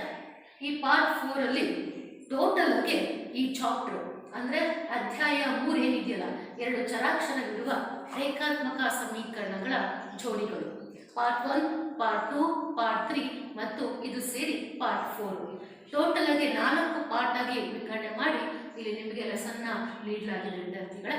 ಹಾಗಾದ್ರೆ ಈ 4 ಪಾರ್ಟ್ ಅಲ್ಲಿ ಬಂದಿರುವಂತಹ ಎಲ್ಲ ಮೆಥಡ್ ಆಗಿರ್ಬೋದು, ಉದಾಹರಣೆ ಲೆಕ್ಕಗಳಾಗಿರ್ಬೋದು, ಅಭ್ಯಾಸದ ಲೆಕ್ಕಗಳಾಗಿರಬಹುದು, ಇದೆಲ್ಲ ತುಂಬಾ ಚೆನ್ನಾಗಿ ಅರ್ಥ ಆಗಿದೆ ಅಂತ ಹೇಳಿ ನಾನು ಭಾವಿಸ್ತೇನೆ. ಈ ಪಾಠದಲ್ಲಿ ನಿಮಗೆ ಮುಖ್ಯವಾಗಿ ಬೇಕಾಗಿರುವಂಥದ್ದು ಒಂದು ಆದೇಶ ವಿಧಾನ. ನಿಮಗೆ ಅದು ತುಂಬಾ ಈಸಿ ಇದೆ. ಅದೇನಾದರೂ ಕಷ್ಟ ಅನಿಸಿದ್ರೆ ವರ್ಜಿಸುವ ವಿಧಾನವನ್ನು ಕೂಡ ಹೇಳಿದ್ದೇನೆ, ಅದನ್ನು ಕೂಡ ಫಾಲೋ ಮಾಡಿ. ಹಾಗೇನೆ ನಕ್ಷ ಕ್ರಮದಿಂದ ಸಮೀಕರಣ ಬಿಡಿಸುವುದು, this is very very important. ಯಾಕೆಂದರೆ ಎಕ್ಸಾಮಲ್ಲಿ ನಿಮಗೆ 4 ಮಾರ್ಕ್ಸಿಗೆ ಕೇಳೋದೇ ಅದನ್ನು, ಮತ್ತೆ 2 ಮಾರ್ಕ್ಸಿಗೆ ಕೇಳೋದು ಆದೇಶ ವಿಧಾನ. ಅಂದರೆ ಸಮೀಕರಣವನ್ನು 2 ಕೊಟ್ಟು ಬಿಡಿಸಿ ಅಂತ ಹೇಳ್ತಾರೆ, ನಾನು ಹೇಳಿದೆ ನಾನು ನೋಡಿ ಪಾಠ ಮಾಡಬೇಕಾದ್ರೆ. ಸೊ ಇಷ್ಟು ಕಾನ್ಸೆಪ್ಟ್ ನಿಮಗೆ ಈ ಪಾಠದಲ್ಲಿ ಬರುತ್ತೆ. ಹಾಗಾದರೆ ಯಾವುದು ಡೌಟ್ ಇಲ್ಲ ಅಂತ ತಿಳ್ಕೊಳ್ತೀನಿ. ಈಗ ಇಷ್ಟು ಮಾಡಿರೋದೇ ನಿಮಗೆ ಪ್ರಾಕ್ಟೀಸ್ ಆಗಲ್ಲ. ನಾನೇನು ಆನ್ಲೈನ್ ಕ್ಲಾಸಲ್ಲಿ ಮಾಡಿದ್ದೀನಲ್ಲ ಇದು, ಅದಕ್ಕೆ ನಾನೇನು ಮಾಡ್ತೀನಿ ಅಂದರೆ ಆಮೇಲೆ ನಾನು ನಿಮ್ಮ ವಾಟ್ಸಪ್ ಗ್ರೂಪ್ಗಳಿಗೆ ವಿದ್ಯಾರ್ಥಿಗಳೇ ಈ ಪಾಠಕ್ಕೆ ಸಂಬಂಧಪಟ್ಟಿರುವಂತಹ ನಕ್ಷಾ ಕ್ರಮದಿಂದ ಬರುವಂತಹ ಸಮೀಕರಣಗಳು, ಒಂದು 20 ಸಮೀಕರಣಗಳು ಇದ್ದಾವೆ. ಆ ಸಮೀಕರಣಗಳನ್ನು ನಿಮಗೆ ಕಳಿಸ್ತೇನೆ. ನೀವು ಗ್ರಾಫ್ನಲ್ಲಿ ಆ ಎಲ್ಲ ಲೆಕ್ಕಗಳನ್ನು ಬಿಡಿಸ್ಬಿಟ್ಟು ಆನ್ಸರ್ಸ್ನ ನನಗೆ ಕಳಿಸ್ಬೇಕಾಗುತ್ತೆ. ಹಾಗೆಯೇ ಆದೇಶ ವಿಧಾನಕ್ಕೂ ಸಂಬಂಧಪಟ್ಟಂತಹ ಸಮೀಕರಣಗಳನ್ನು ಕೂಡ ನನಗೆ ಕಳಿಸ್ತೇನೆ. ಯಾಕೆಂದರೆ ಅದೆರಡು ಕಾನ್ಸೆಪ್ಟ್ ತುಂಬ ಇಂಪಾರ್ಟೆಂಟ್ ಆಗಿದೆ. 4 + 2 6, 6 ಮಾರ್ಕ್ಸ್ ಅಷ್ಟು ಬಂದೋಗ್ಬಿಡುತ್ತೆ. ಇನ್ನು 1 ಮಾರ್ಕ್ಸ್ ಇಲ್ಲಿನ ಕೇಳ್ತಾರೆ. ಹಾಗಾಗಿ ಈ ಪಾಠದಲ್ಲಿ ಅಷ್ಟು ತುಂಬ ಇಂಪಾರ್ಟೆಂಟ್ ಆಗಿದೆ ವಿದ್ಯಾರ್ಥಿಗಳೇ. ಹಾಗಾಗಿ ಇಲ್ಲಿ ನಾನು ನಕ್ಷಾ ವಿಧಾನವನ್ನು 2 ನಕ್ಷಾ ವಿಧಾನವನ್ನು ತೋರಿಸಿದ್ದೇನೆ. ಅದರಲ್ಲಿ ತುಂಬ ಈಸಿಯಾಗಿ ನಾವು ಸ್ಟೆಪ್ಸನ್ನು ಹೇಗೆ ಮಾಡೋದು ಅಂತ ಹೇಳಿ, ಹಾಗಾದ್ರೆ ನಿಮಗೇನು ಡೌಟ್ ಇಲ್ಲ ಅಂತ ತಿಳ್ಕೊಳ್ತೇವೆ. ಸೊ ಆ ಎಲ್ಲ ನಕ್ಷಾ ವಿಧಾನದ ಲೆಕ್ಕಗಳನ್ನು 20 ಪ್ರಾಬ್ಲಮ್ಸ್ ಏನು ಕಳಿಸ್ತೀನಲ್ಲ ಅವುಗಳನ್ನು ನೀವು ಗ್ರಾಫ್ ನೋಟ್ಬುಕ್ಕಲ್ಲಿ ಚೆನ್ನಾಗಿ ಪ್ರಾಕ್ಟೀಸ್ ಮಾಡೋದ್ರಿಂದ ಪರ್ಫೆಕ್ಟ್ ಆಗ್ತೀರಾ. 4 ಮಾರ್ಕ್ಸ್ಗೆ ಕೊರತೆ ಇಲ್ಲ. ಹಾಗಾದರೆ ಅದನ್ನು ನೀವು ನಾನು ಕಳಿಸಿದ ಮೇಲೆ ಅದಕ್ಕೆ ಆನ್ಸರನ್ನು ಮಾಡಿ ಕಳಿಸಿ ವಿದ್ಯಾರ್ಥಿಗಳ. ಈಗ ಈ ಪಾಠದಲ್ಲಿ ಇನ್ನೇನು ನಾನು ಕ್ವಶನ್ಸ್ ನಿಮಗೆ ಕೊಟ್ಟಿದ್ರಲ್ಲ ಆ ಎಲ್ಲ ಕ್ವಶನ್ಸ್ಗೂ ಕೂಡ ನೀವು ಮ್ಯಾಥ್ಸ್ ಹೋಮ್ವರ್ಕಲ್ಲಿ ಬರ್ದಿರ್ತೀರಾ ಅಂತ ಹೇಳಿ ಭಾವಿಸಿ, ನಂತರ ಅದನ್ನು ನೀವು ನನ್ನ ಹತ್ರ ಕರೆಕ್ಷನ್ ಮಾಡಿಸ್ಕೊಳ್ಳಿ. ಈ ಪಾಠದಲ್ಲಿರುವಂಥ ಎಲ್ಲ ಕಲಿಕಾಂಶಗಳು ನಿಮಗೆ ಅರ್ಥ ಆಗಿದೆ ಅಂತೇಳಿ ನಾನು ಭಾವಿಸ್ತೇನೆ. ಹಾಗಾಗಿ ಈ ಪಾಠವನ್ನು ಅಂದರೆ ಅಧ್ಯಾಯ 3 ಇಲ್ಲಿಗೆ ನಾನು ಕ್ಲೋಸ್ ಮಾಡ್ತೀನಿ, ಮುಕ್ತಾಯಗೊಳಿಸ್ತೇನೆ. ಹಾಗಾದರೆ ಈ ಏನು ಪಾಠ ಇಲ್ಲಿಗೆ ಮುಕ್ತಾಯಗೊಂಡಿದೆ, ಇದರ ಮುಂದಿನ ಪಾಠ ಅಂದರೆ ಅಧ್ಯಾಯ 4 ನಂತರದ ಅವಧಿಯಲ್ಲಿ ನೋಡೋಣ. ಅಲ್ಲಿಯವರೆಗೆ ಎಲ್ಲ ವಿದ್ಯಾರ್ಥಿಗಳಿಗೆ ಧನ್ಯವಾದ.